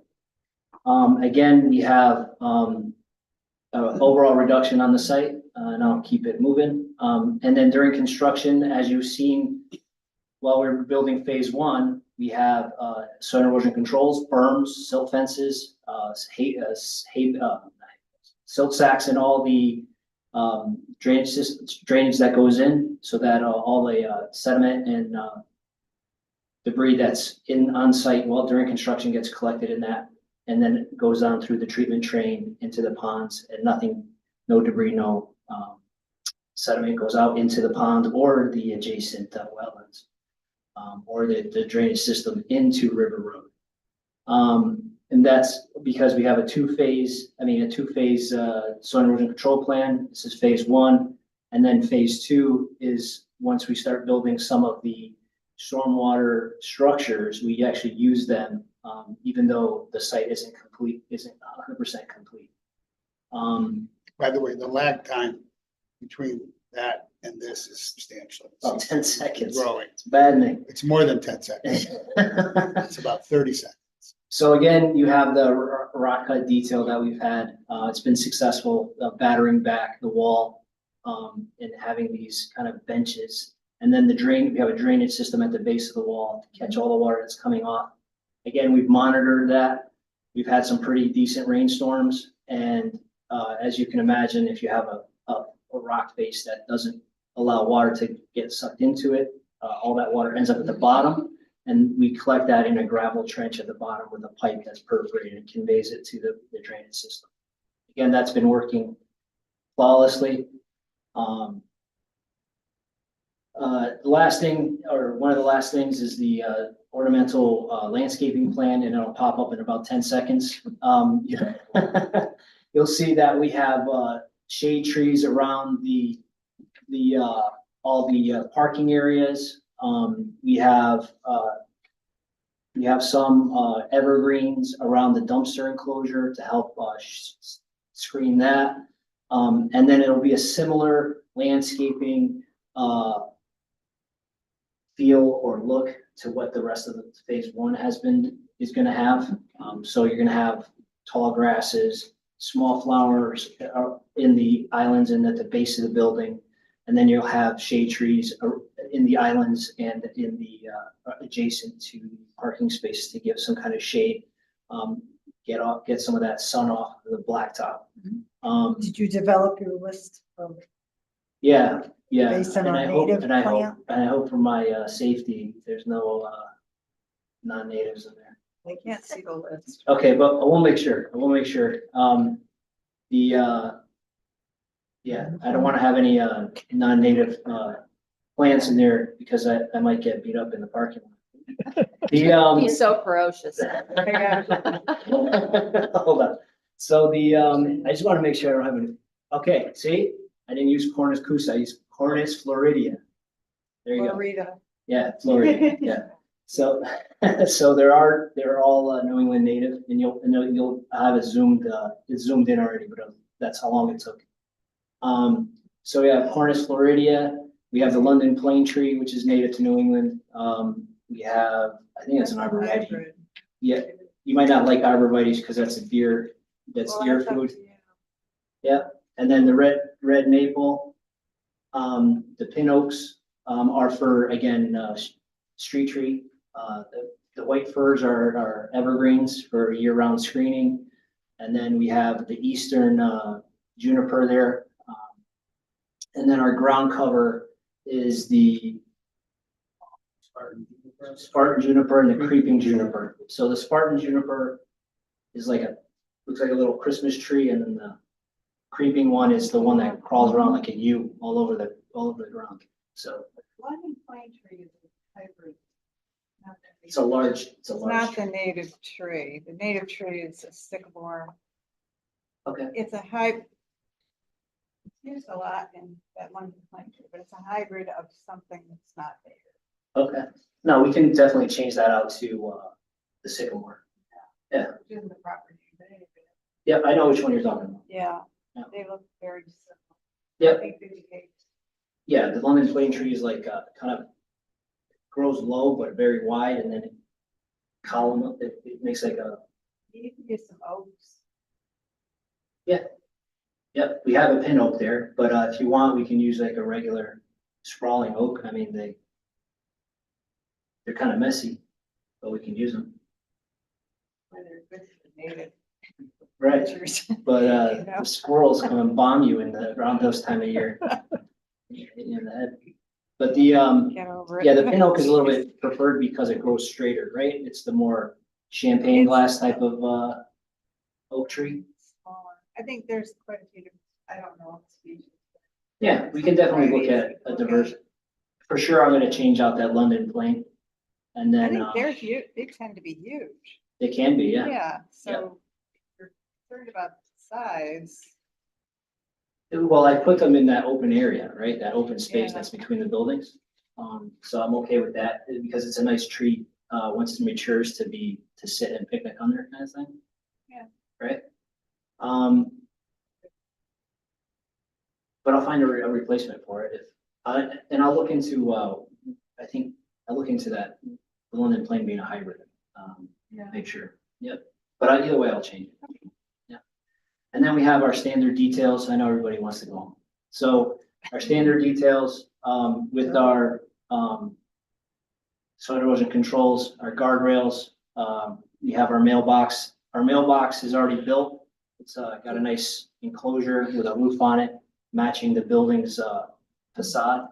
It's already built where? It's built, Lower level? yeah, the lower level there, phase one. We'll have a similar one up top.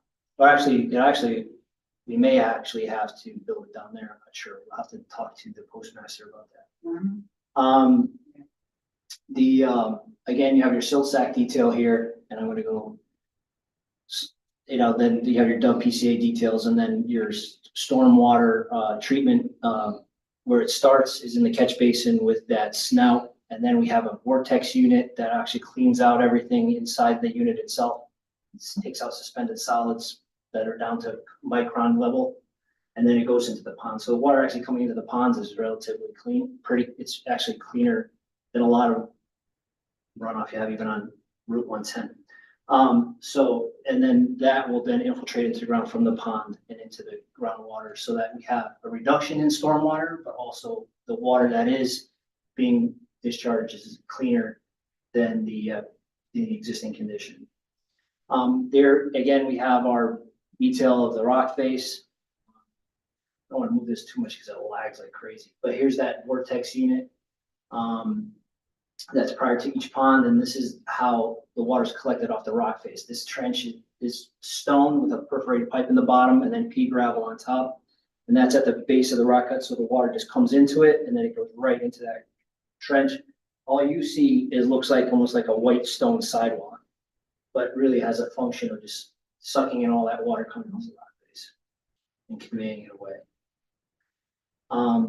Again, the next is our last detail sheet. I think it's one of the last detail sheets where we have the plunge pool that goes into the pond itself. That's to eliminate any velocity coming into the pond and eroding it out. And then we have our anti-tracking apron, which is there today, stopping any mud from getting tracked into River Road. And if anybody has any questions, I'll be happy to answer them. I always like being for discussion. And opinions. By far. What's next, Attorney Thomas? Kermit Kwok will go over the traffic report that was uploaded. Kermit is on, correct? Yes. Okay. Good evening, Madam Chair. For the record, this is Kermit Hua with business address at 277 Reservoir Avenue, Unit 1101, Meriden, Connecticut. So, no problem. Right? So, for these 40 units, the second phase, we are looking at the peak hour trips of 18 for the weekday morning peak hour and 21 for the weekday afternoon peak hour. We collected traffic counts earlier this month. And the findings are that, these 18 and 21 trips will generate negligible traffic impact.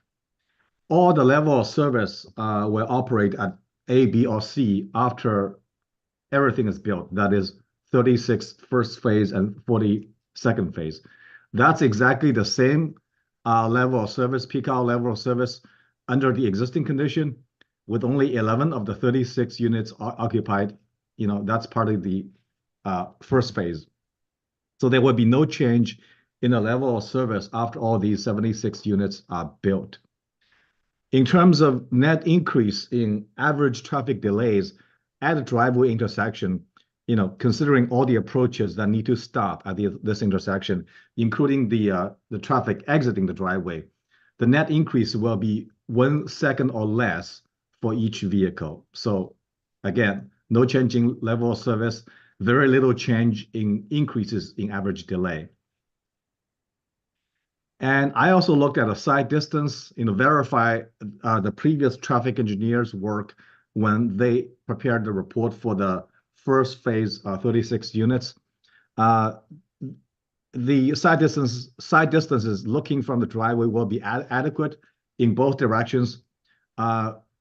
When we collected traffic counts, we also collected 85th percentile speed on Route 110, and we used that 85th percentile speed as a criteria to judge the site distance.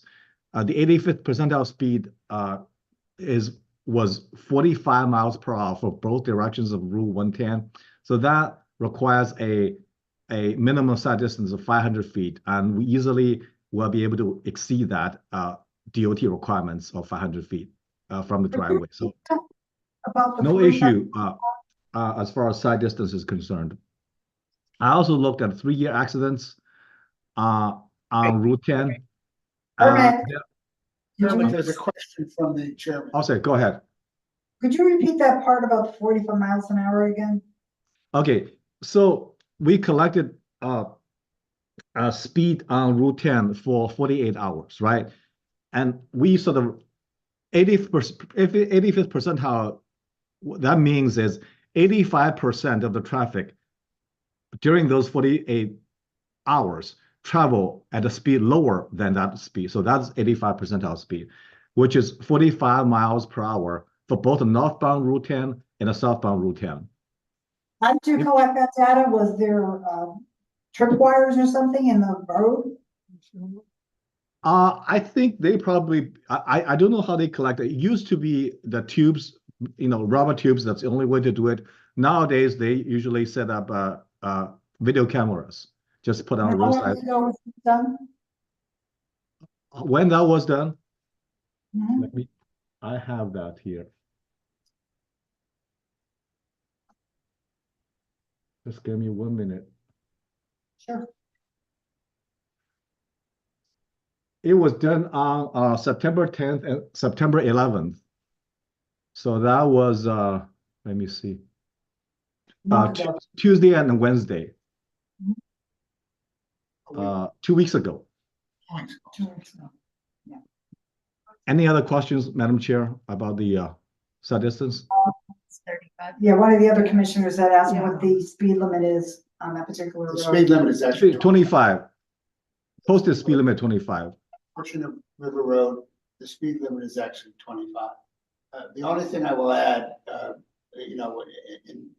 because people, would always ask about the 85 percentile speed, and this is, and according to the design manual, but you have had 3 other projects in which there have been traffic reports, 2 of which that were reviewed by OSTA, and the most significant of which is when you did PDD 107, the 152 apartments. If you remember, we had to come back to you for the sightline, for the driveway adjustment to increase the sightline because the neighbor would not allow a sightline easement. In that discussion, the discussion back and forth, originally the traffic engineers wanted the 85th percentile at 40 miles an hour.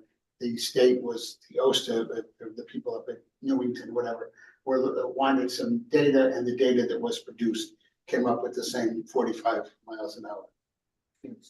Oh, it's 35. I'm sorry. I one of the I was hoping documents I I saw. wasn't speeding all the time. Yeah, I was gonna say, nobody's most doing people are, though. 25, yeah. That was a trick statement on my part to get it. But no, but that, I wanted to tell you that there was a similar one down the road where after the analysis, it came up at the 85th percentile came up at 45 miles an hour. Okay. Okay, go ahead, Kermit. Yeah, just so you know, Madam Chair, the actual values for the site distance, we are at 930 feet looking north and 670 looking south. So we are comfortably exceeding the 500 feet criteria. The other thing I looked at is a traffic accidents record for the most recent 3 years, because we are still in 2024. So I looked at 2021 through 2023. At the driveway and along the frontage on Route 10, there was no recorded accidents. So I looked further out between the two nearest intersections. The intersection to the south is Nettletown Court. The intersection to the north is Trolley Bridge Road. So between these two intersections, there were 6 accidents, but all of those are away from the site, away from the driveway. So 6 accidents, that's 2 accidents per year along that stretch of Route 10. So overall impression is there is no safety concerns for this section of Route 10 along the frontage and the driveway of this site. Those that, Yes, go ahead. came from the police department? No, this comes from Yukon. They have a crash data repository. I hesitate to use police department records is because some of the records, they have like cross street address or how many feet distance, to that distance. Some of the records, they don't have the exact location. So essentially what you request from police department is you can request all the accidents on Route 110, in Shelton over the 3 years. That really does not help you because you really cannot tell where those accidents are. The nice thing about the Yukon database is they have all their coordinates. Actually, you just plug those coordinates into Google Map. It will exactly point to you that where that location is in relation to your development. Okay, at the bottom of page 5, your last sentence says, there were no accidents at the driveway intersection or along the frontage of the development. Right. Isn't that due to the fact that this is development and it's only partially occupied at this time? 11 of the units were occupied. 11 of the 36 units for phase 1 are occupied. Right. But do you feel that the capacity or the lack of accidents would not increase once the occupancy of this entire project was finalized, was finished? I cannot predict sort of exactly what will happen in the future, but from the standpoint of adequate site distance, the one of the main contributing factor at a driveway intersection is site distance, and also the through volume on the main road. So we have no issue with site distance. In terms of through volume, we have very good level of service and very short delays for drivers to pulling out of the driveway, very short delays for left turn going into the driveway. The left turns will have no problem, finding a gap in the opposing traffic stream.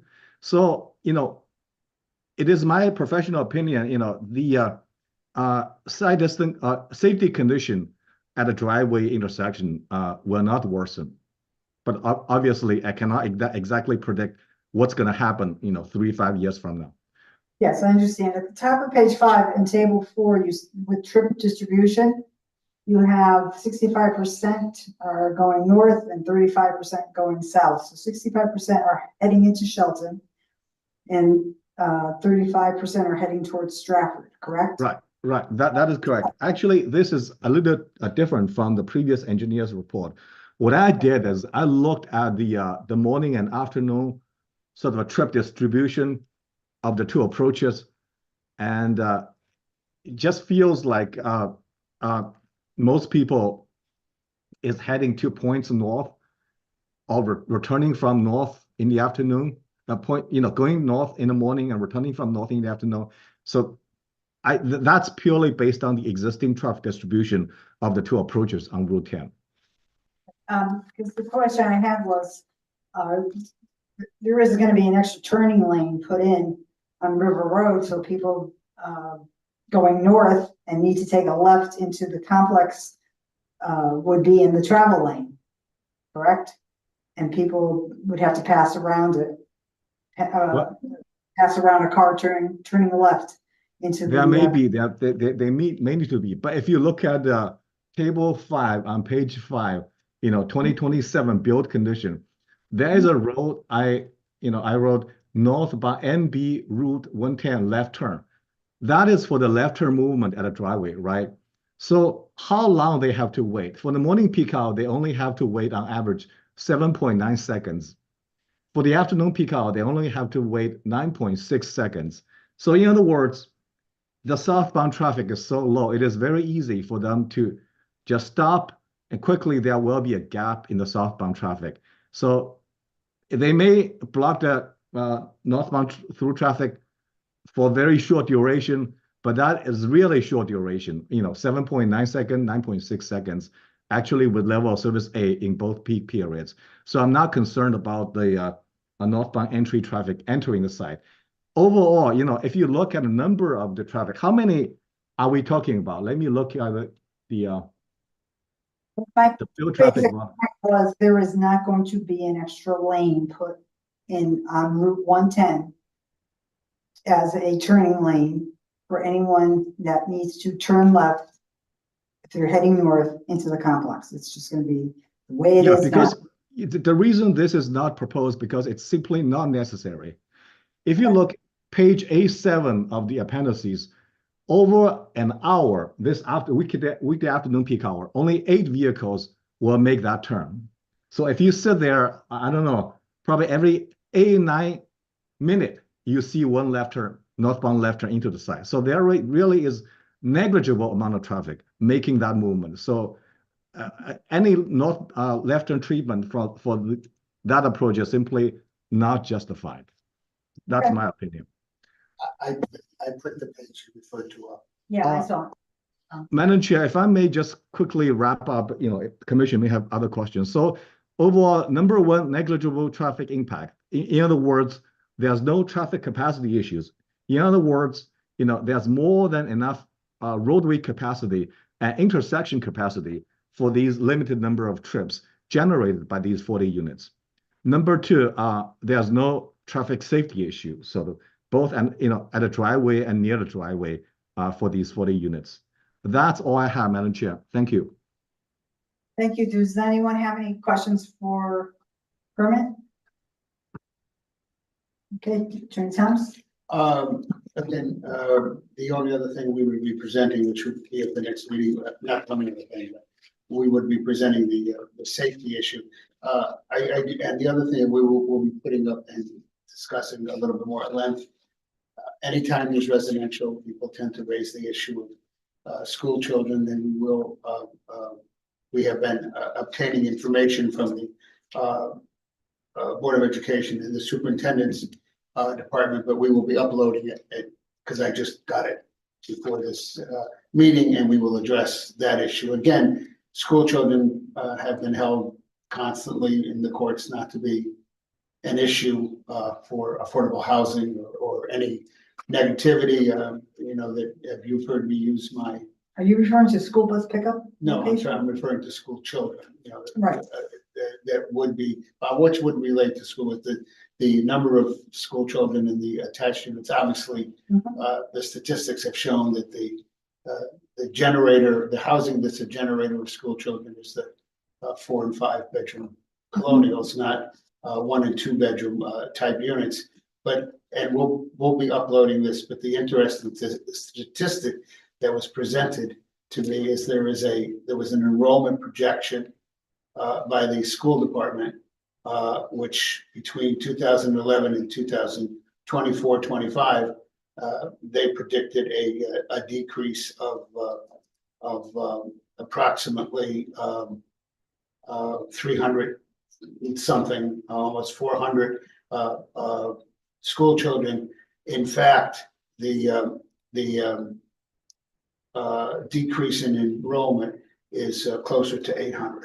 And going from 5182 down to 4493. So there is a decrease in enrollment, but certainly this occurred at a time, if you look at the numbers, when you approved other apartments, not necessarily affordable, but you approved many other apartment projects, and the enrollments haven't gone up. And that's what the statistics prove. So we will, I've concluded our presentation. We will Thomas, I address. just have one additional question. Is the PDD, the proposed PDD only incorporating the new units?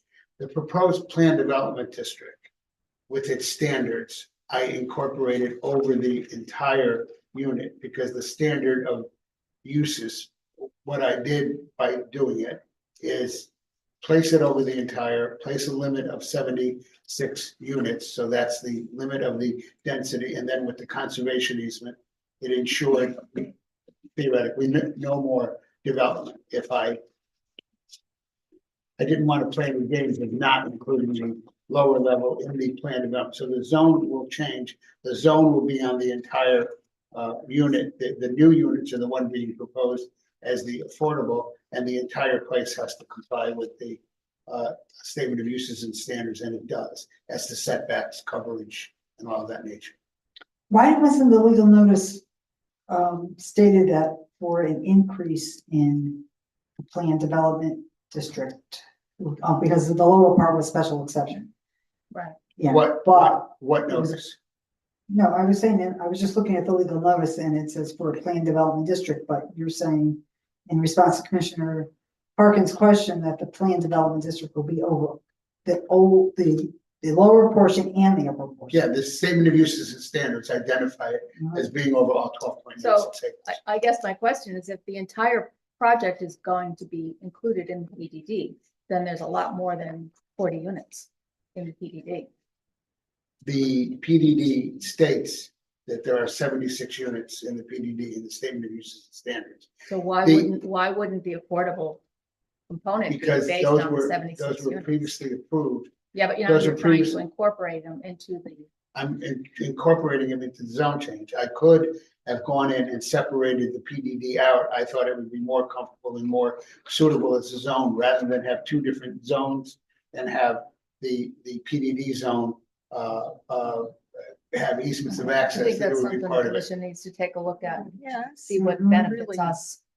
on this. Complicated. Yeah, I know. Again, Yeah, before, when I asked, should this piece be subdivided, if you're part of the Yeah, PDD. it's like you get 76 units under 830G, but you only have to provide 12 units, you know? Yeah. Well, you're It's not, not- okay. Yeah. It's not, Well, it's that's- not what the commission's looking for, so I get the part about the lawyering, I get that.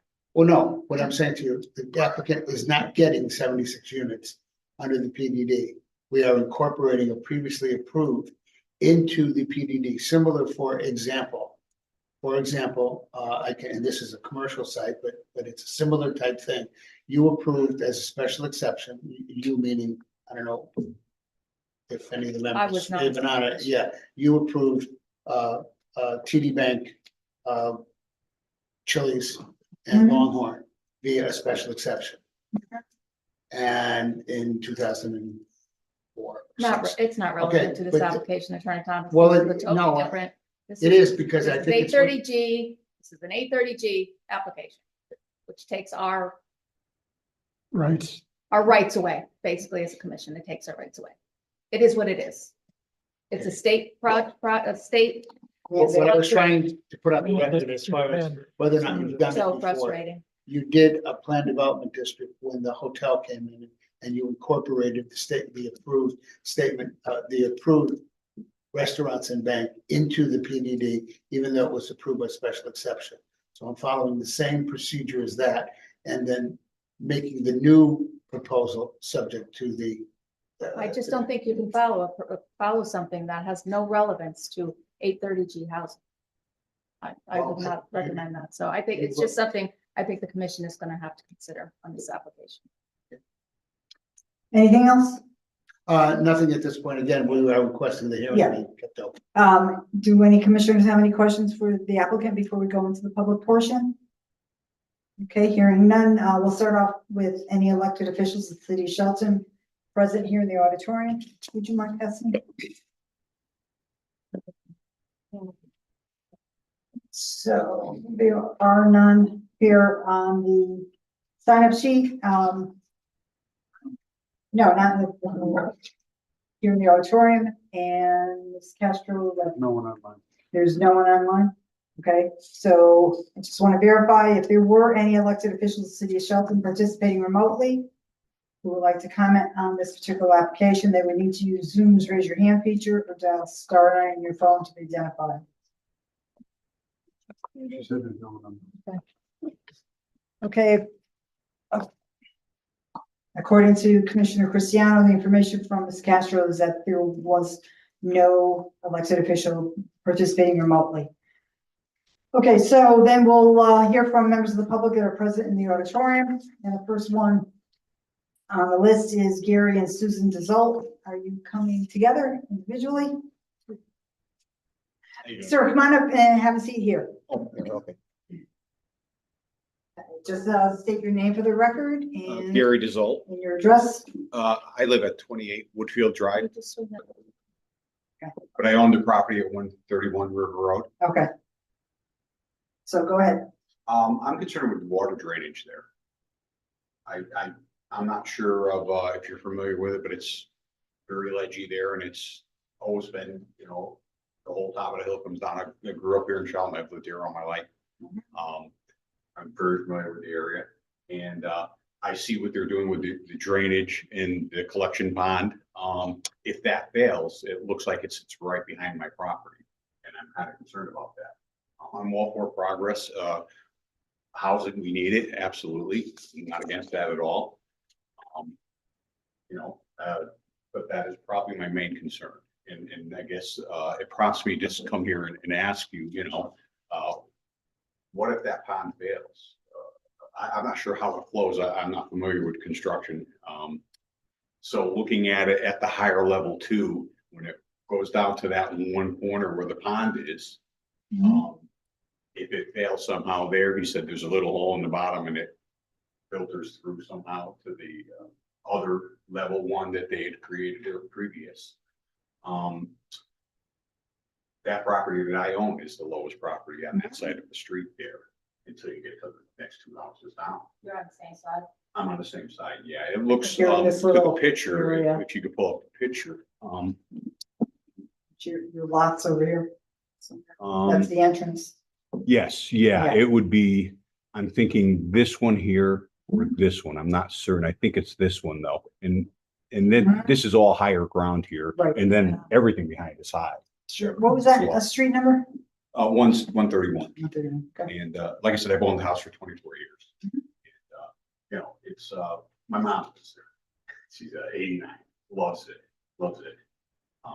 Do you have any other concerns? What you do is present everything and then the applicant No, I comes didn't back come here and- prepared. I came answers. with really a concern. Yep. And a question. And I'll be answering it. And I want to thank you guys. I mean, I think you're sincere and I learned a lot.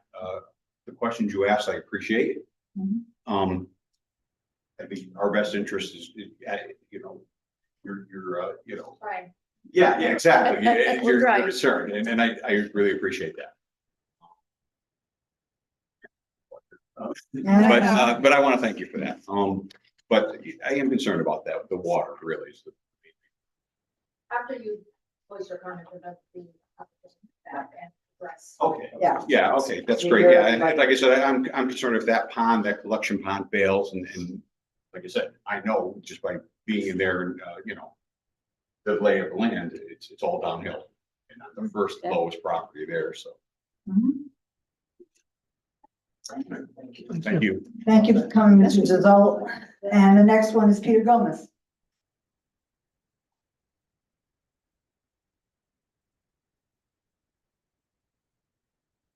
Good evening. My name is Peter Gomez. I own the property at 137 River Road, which is, I am the southerly neighbor of Daybreak Bridge. I reside currently at 81 Richard Boulevard, which is just to the north of that. So I'm here because this is the third, I think, hearing on a similar proposed project on the property. I remember the original proposal was basically to develop the entire site. I remember the term special exception being discussed at length. And I also remember, I don't exactly remember who, but some commissioners stating that they felt pretty strongly that a portion of the site needed to remain open. I remember those were echoed again about a year ago, around the same time when another proposal was made. What really concerns me is the density of the number of residents that would be on a single parcel, being the southerly neighbor. I'm concerned that it will affect my property values, along with the aesthetics of living on my property. So I just hope that the commission recalls previous discussions. So are you up above, like on top of this I'm above, property? yeah. Personally, but he owns 137 River Road. Yes. Right. What's Right down what's below. that property? Your residence. What's the 137 road property? What is it? It's mostly, it's woods. There's a house on it. My mother lives in that house. So I own that house. Is that north or south? South. South. This I'm directly south. directly south. If you were to look at the map, Yeah. it's literally feet from what that proposed approach is. So Road. there would be, So you're Over here. here somewhere down here. no, Yeah.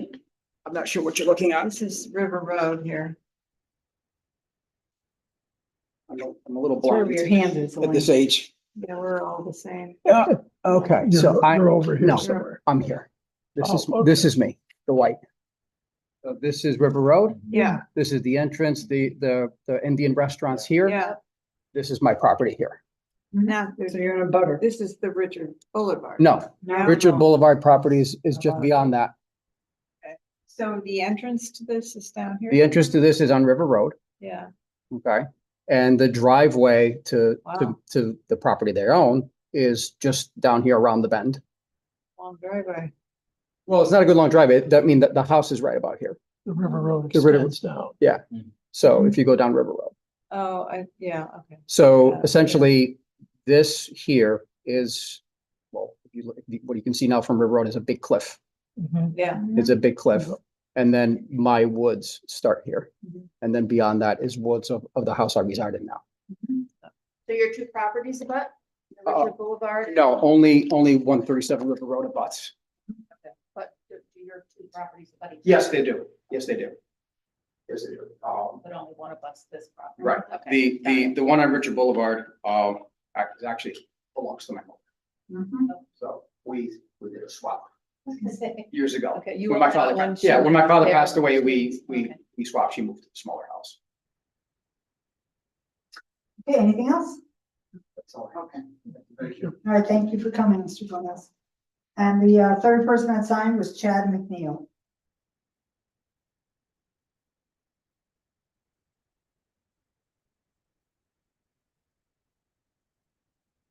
My name's Chad McNeil.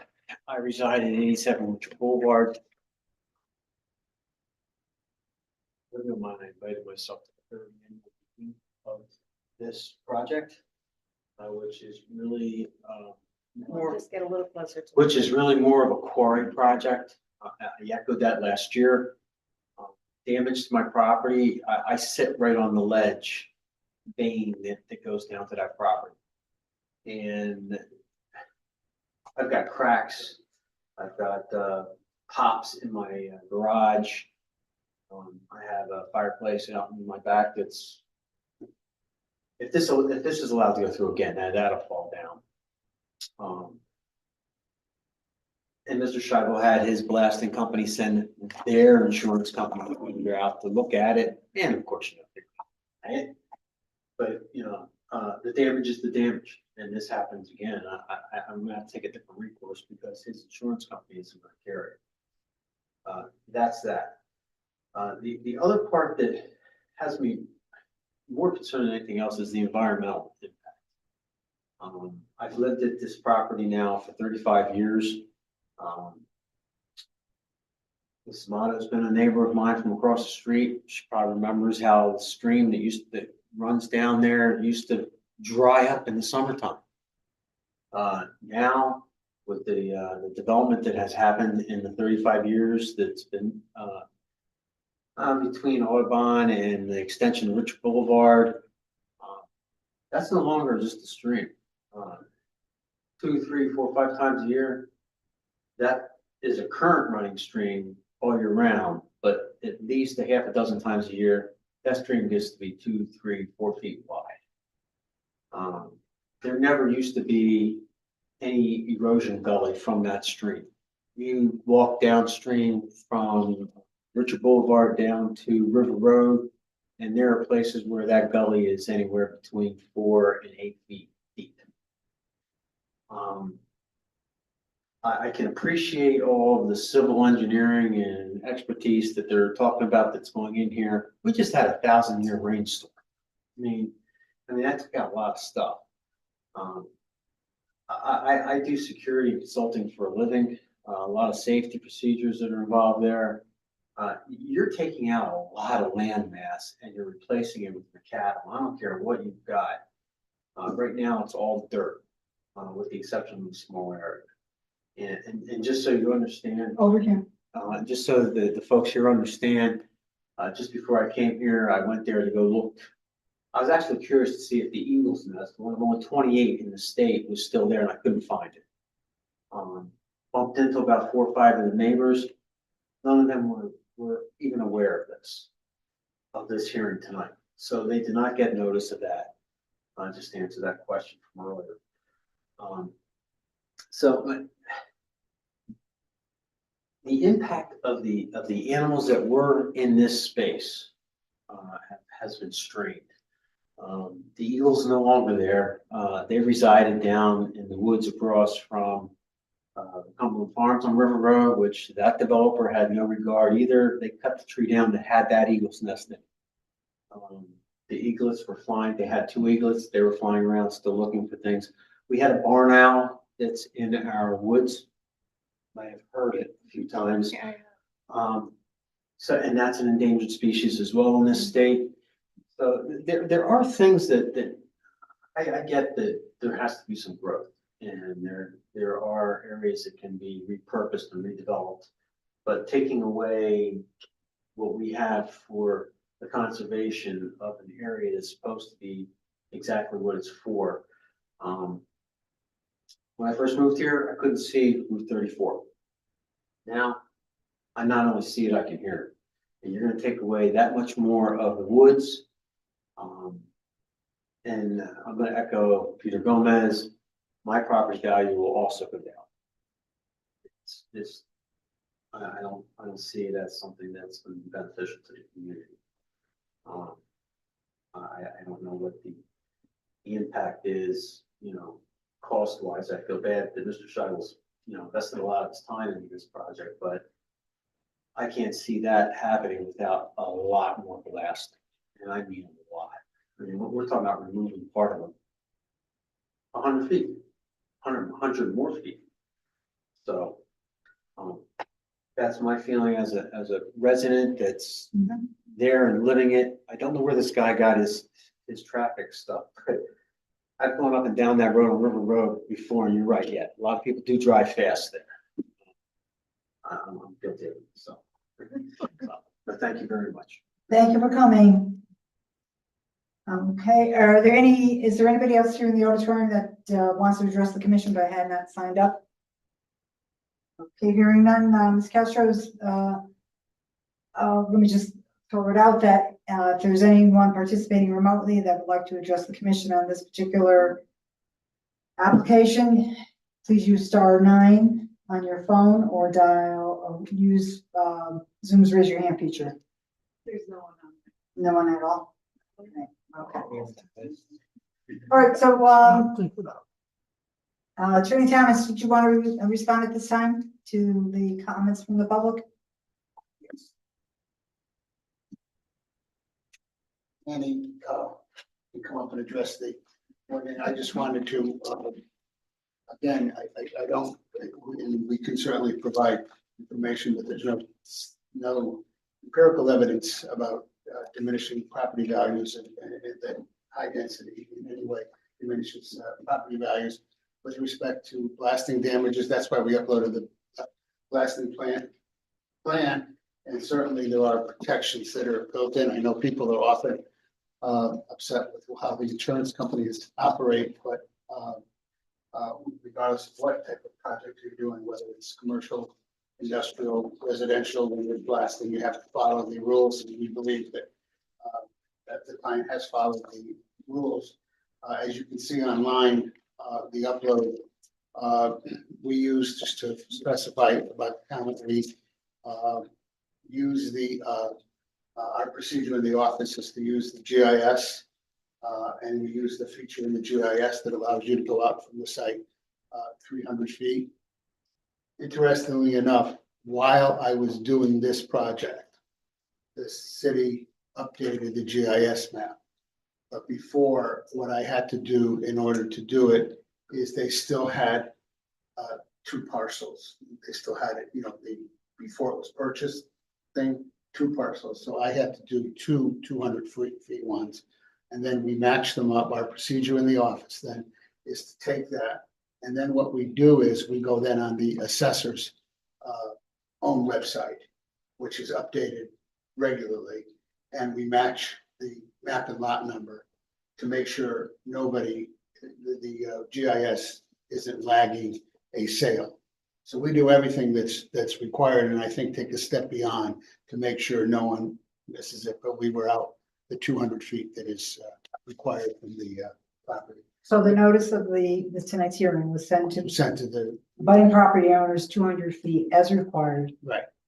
Okay. And there is, as I mentioned at the beginning of this, there are certain documents loaded to this particular application online, one of which is a 69-page document listing all the recipients. Well, what we do. Those could be verified. Yeah, what we do is we provide the certificate of mailing, which is, as you know, in our office, Pamela has to go up to the post office and they go through each one. So this one, there were quite a few.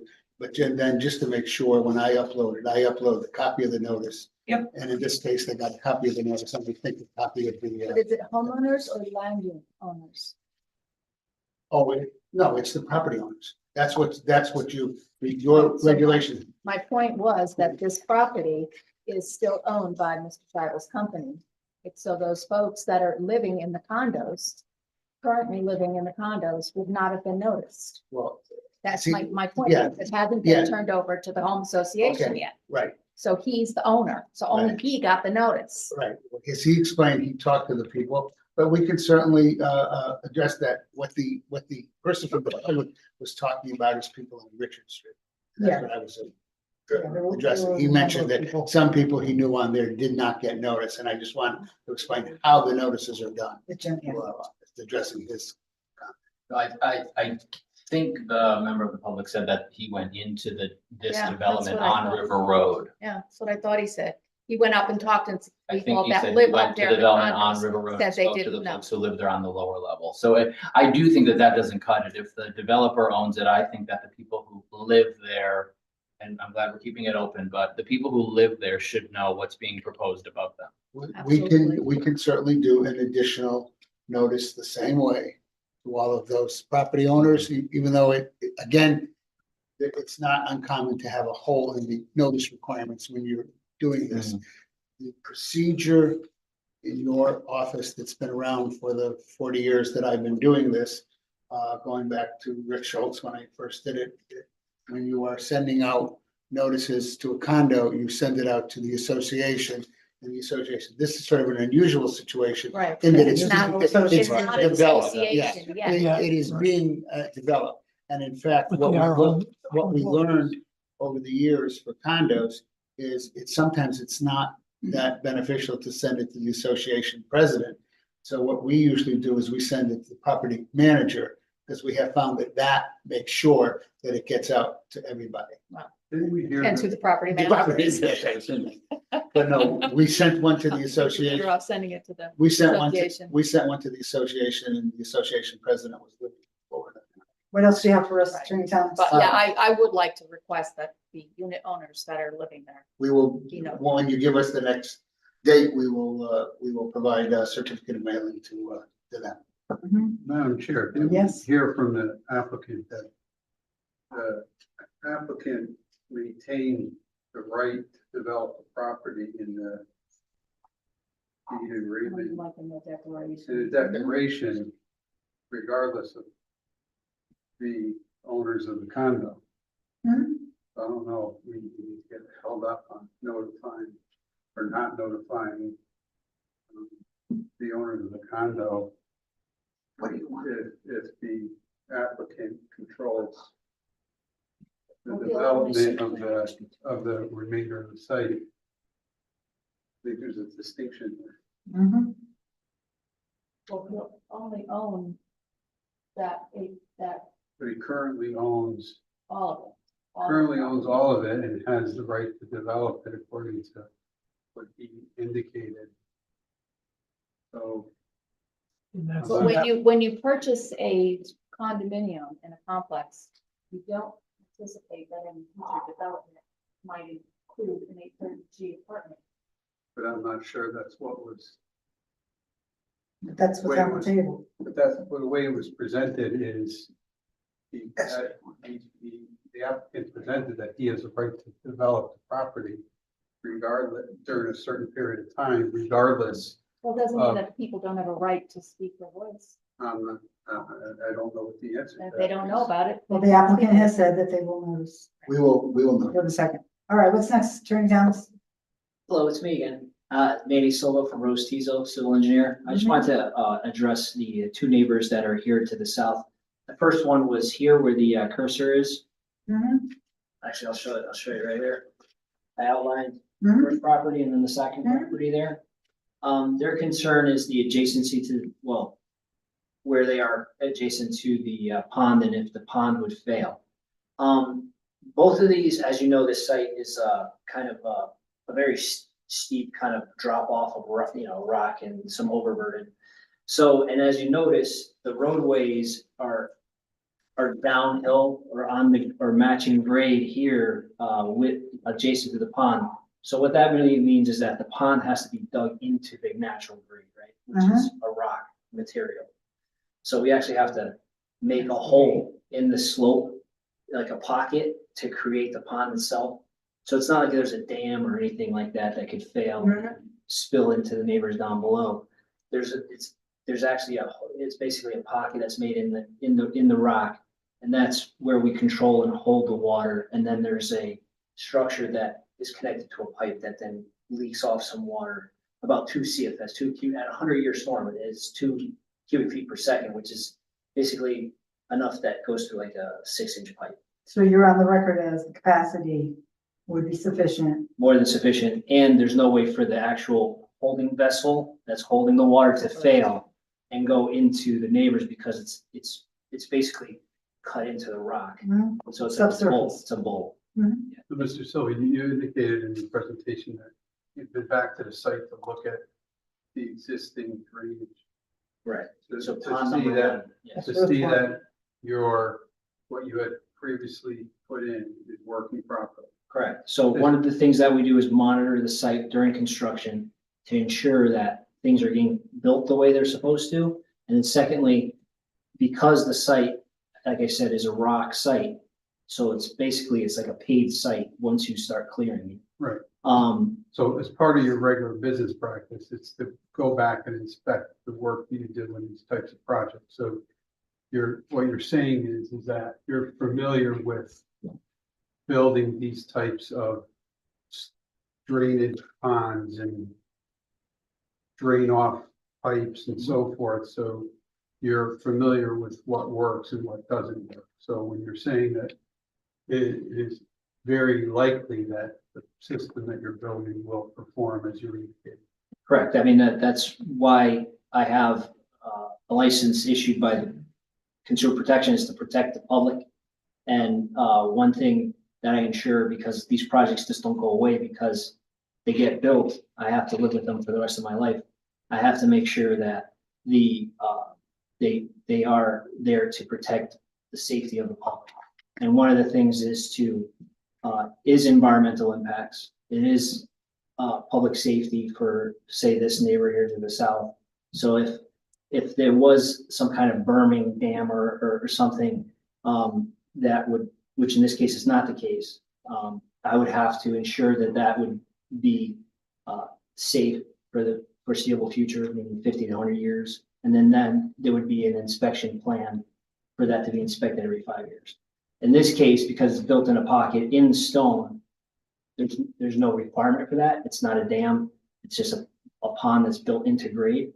And I'm completely confident that there won't be any public safety issues with the pond construction or the discharge from it. And I understood that all the drainage, roof drainage will go into this pond first. Correct. And then that. And then that'll down there. What happens is that the pond will fill up and will only allow a small amount of water to leak off of it. And then that will connect to the lower pond. They'll leak off is Going into the lower pond. And then from there, it leaks off into a gallery system that's adjacent to the river. And that just seeps water from the ground into the river, or that little brook, via a very long gallery. So it doesn't cause any erosion of the bank. The water just comes out slowly. It's not just like a pipe that just ends. Because when you have just a point discharge, the velocity of that water will erode the bank. Mm-hmm. And this is a pretty steep bank, so we use the gallery system that spreads out that discharge over a certain length. And we calculate the length of that gallery so that the velocity of the water won't erode that bank, that material on it. So what would happen if you had the velocity of rain at Oxford at? So the 1,000-year, so we've designed up to a 100-year storm, which is a 1% chance per year. What happened in Oxford was an anomaly. It'd be a microburst. It's a very small area that got a sustained rain of 10 inches in 3 hours. Yep. We designed to 7 inches in 24. All right. So there was two things that happened there. One was the intensity was more than anything we've seen before, probably since 1955.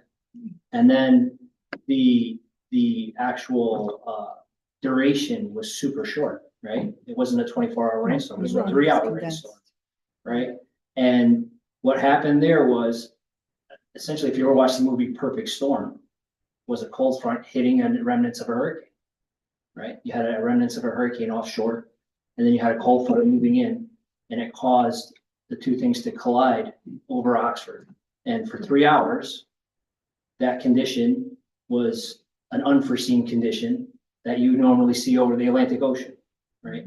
And it happened over Oxford for 3 hours. But that's something that we cannot design for, we don't design for. But one thing is that the lessons that we learned in the past and have been implementing since about 30 to 40 years ago is to have these commercial sites, and this commission is very good at ensuring that we meet all the runoff attenuations, and going forward, these situations will become better and better as these developments are being built, these new developments, and they're meeting these new standards.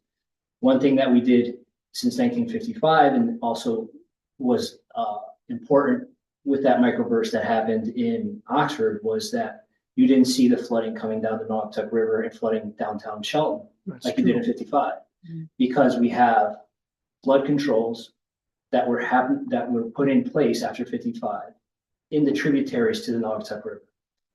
Hopper Park is one of them, was completely flooded after that storm. And that was good. That was a good thing, because that means that downtown Naugatuck, Seymour, Ansonia, and Shelton didn't get flooded. That park got flooded. Another flood control project is one up at Thomaston Dam. And there's other ones that go into Naugatuck. The Naugatuck Forest has a bunch of flood control dams there also. So again, as things have gone, the lessons that we learned from the past, have brought us to this point where now all our new developments are attenuating flooding and reducing the amount of water coming off them from the existing conditions. So this site right now is discharging less water into that brook than it did when it was rolling. And with this new phase 2, it'll even reduce even more. And some will say, well, that's going to dry up the brook. Well, because the brook only exists because of the subdivisions that were built, uphill of it with no controls, right? Otherwise, it wouldn't have existed. And what we have to do is pay for the sins of the past with our new developments. Thanks about the pond itself. Is it going to be like mowed or is it going to have?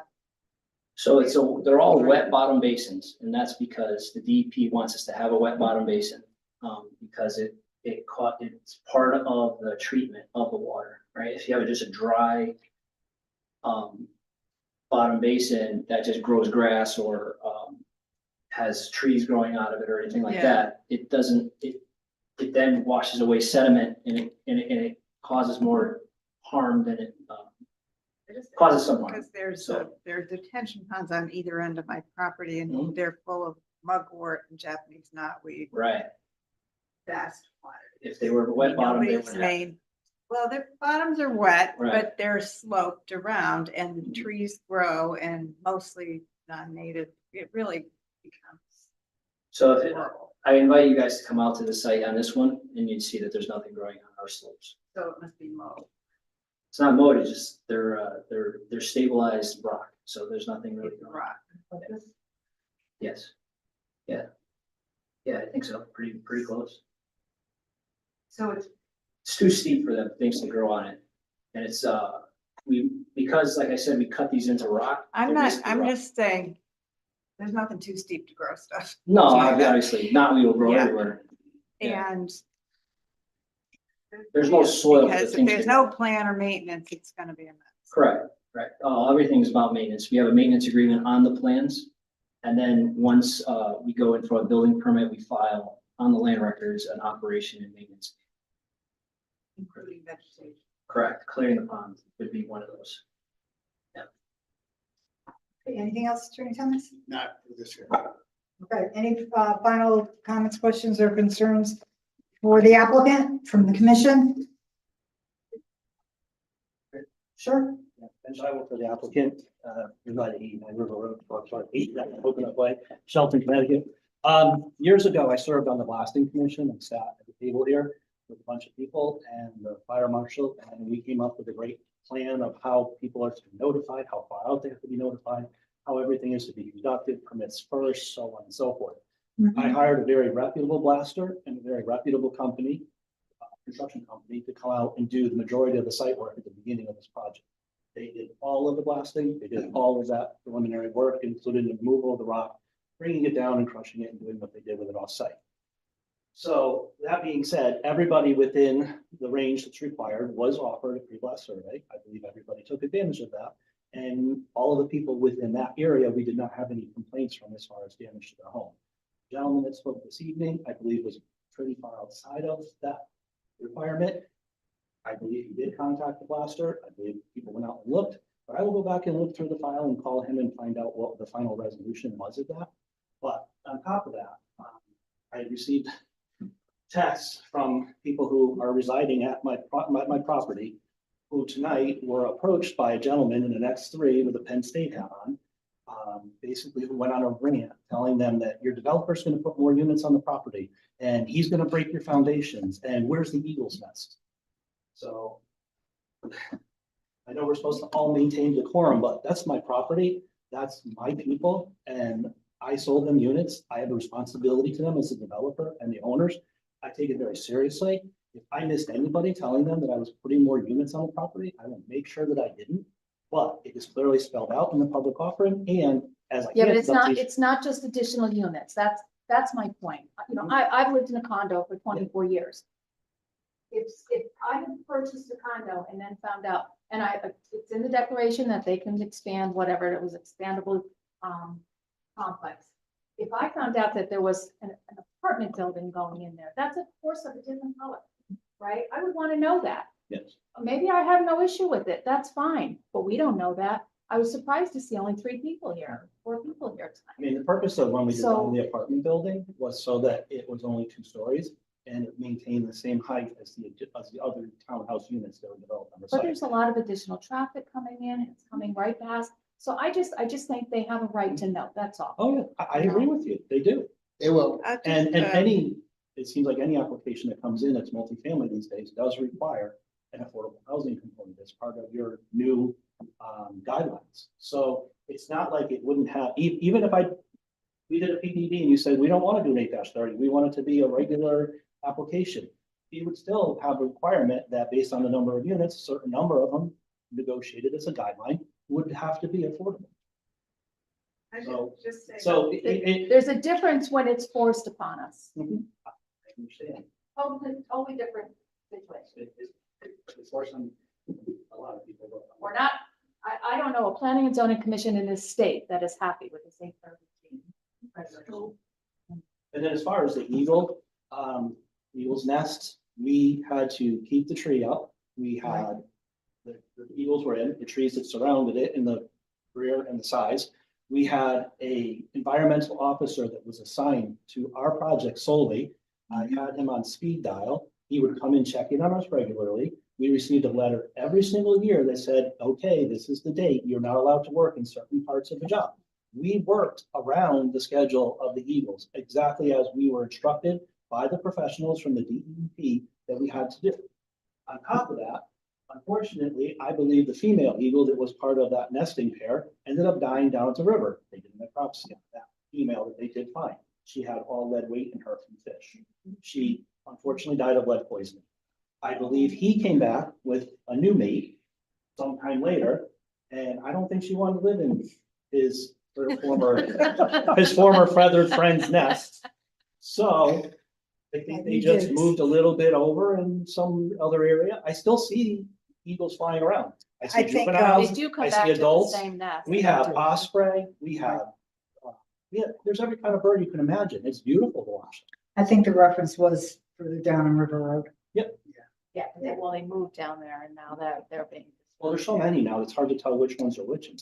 I mean, we have osprey on the road, which never saw them up until a year ago. Maybe they need a condo. Anything else, Mr. Schreiber? I wanted to just comment on the blasting. I understand how that works, but I think not the problem, but I think a lot of the public don't really understand that if they don't allow that pre-blasting survey, they're not gonna have a leg to stand on. And I just wonder if that Well, it gives really less gets. of a leg. There's always a leg to stand on, but it's just. Well, less of a leg. it protects both sides. Yes, it does. If you let them in and let them do. Do what they have to Yeah. do. Yeah.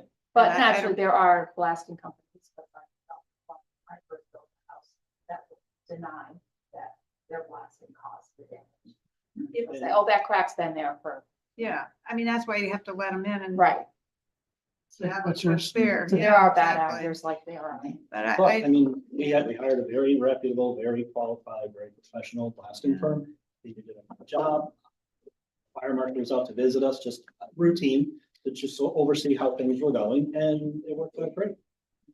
We advise when clients call us and tell us they're doing blasting, we tell them, take the pre-blast survey, but before you do that, this object, you're in there, go around your whole house and take your own pre-blast survey and then save it, and then that's it. As far as the turnarounds on the site, and I know our safety guy is going to come and speak about all that. The ones that are in phase 1 so far, just to give you an idea, the garbage man, when he came up the first time, I thought he was going to. He never had a turnaround so great for him to be able to go in and get the garbage and turn around and not have to figure out how he was going to maneuver with the site. And Chief Jones has asked, and he comes in every once in a while now, as they're training some of the firefighters on the trucks for driving. He comes in and uses the site for practice. So it's pretty cool. That's it. Okay, so, seeing that we have no other comments or questions for the applicant, is there a motion to continue the public hearing? Don't move. And is there a second? Okay, so on the motion to continue made by Commissioner Tiki, seconded by Commissioner Cristiano, we'll do a roll call. Commissioner Amato? Commissioner Tiki? Aye. Commissioner Parkins? Aye. Commissioner Kelly, Aye. Commissioner Cristiano. Aye. Chair votes aye. Motion is passed by a vote 6-0. This public hearing will be on the agenda of an upcoming meeting. The public will be able to present comments on any new material submitted by the applicant. Seeing that there is no other item on the agenda, the chair declares this evening's meeting is adjourned as of 9:05 p.m. Thank you, everyone, and good night. Good night.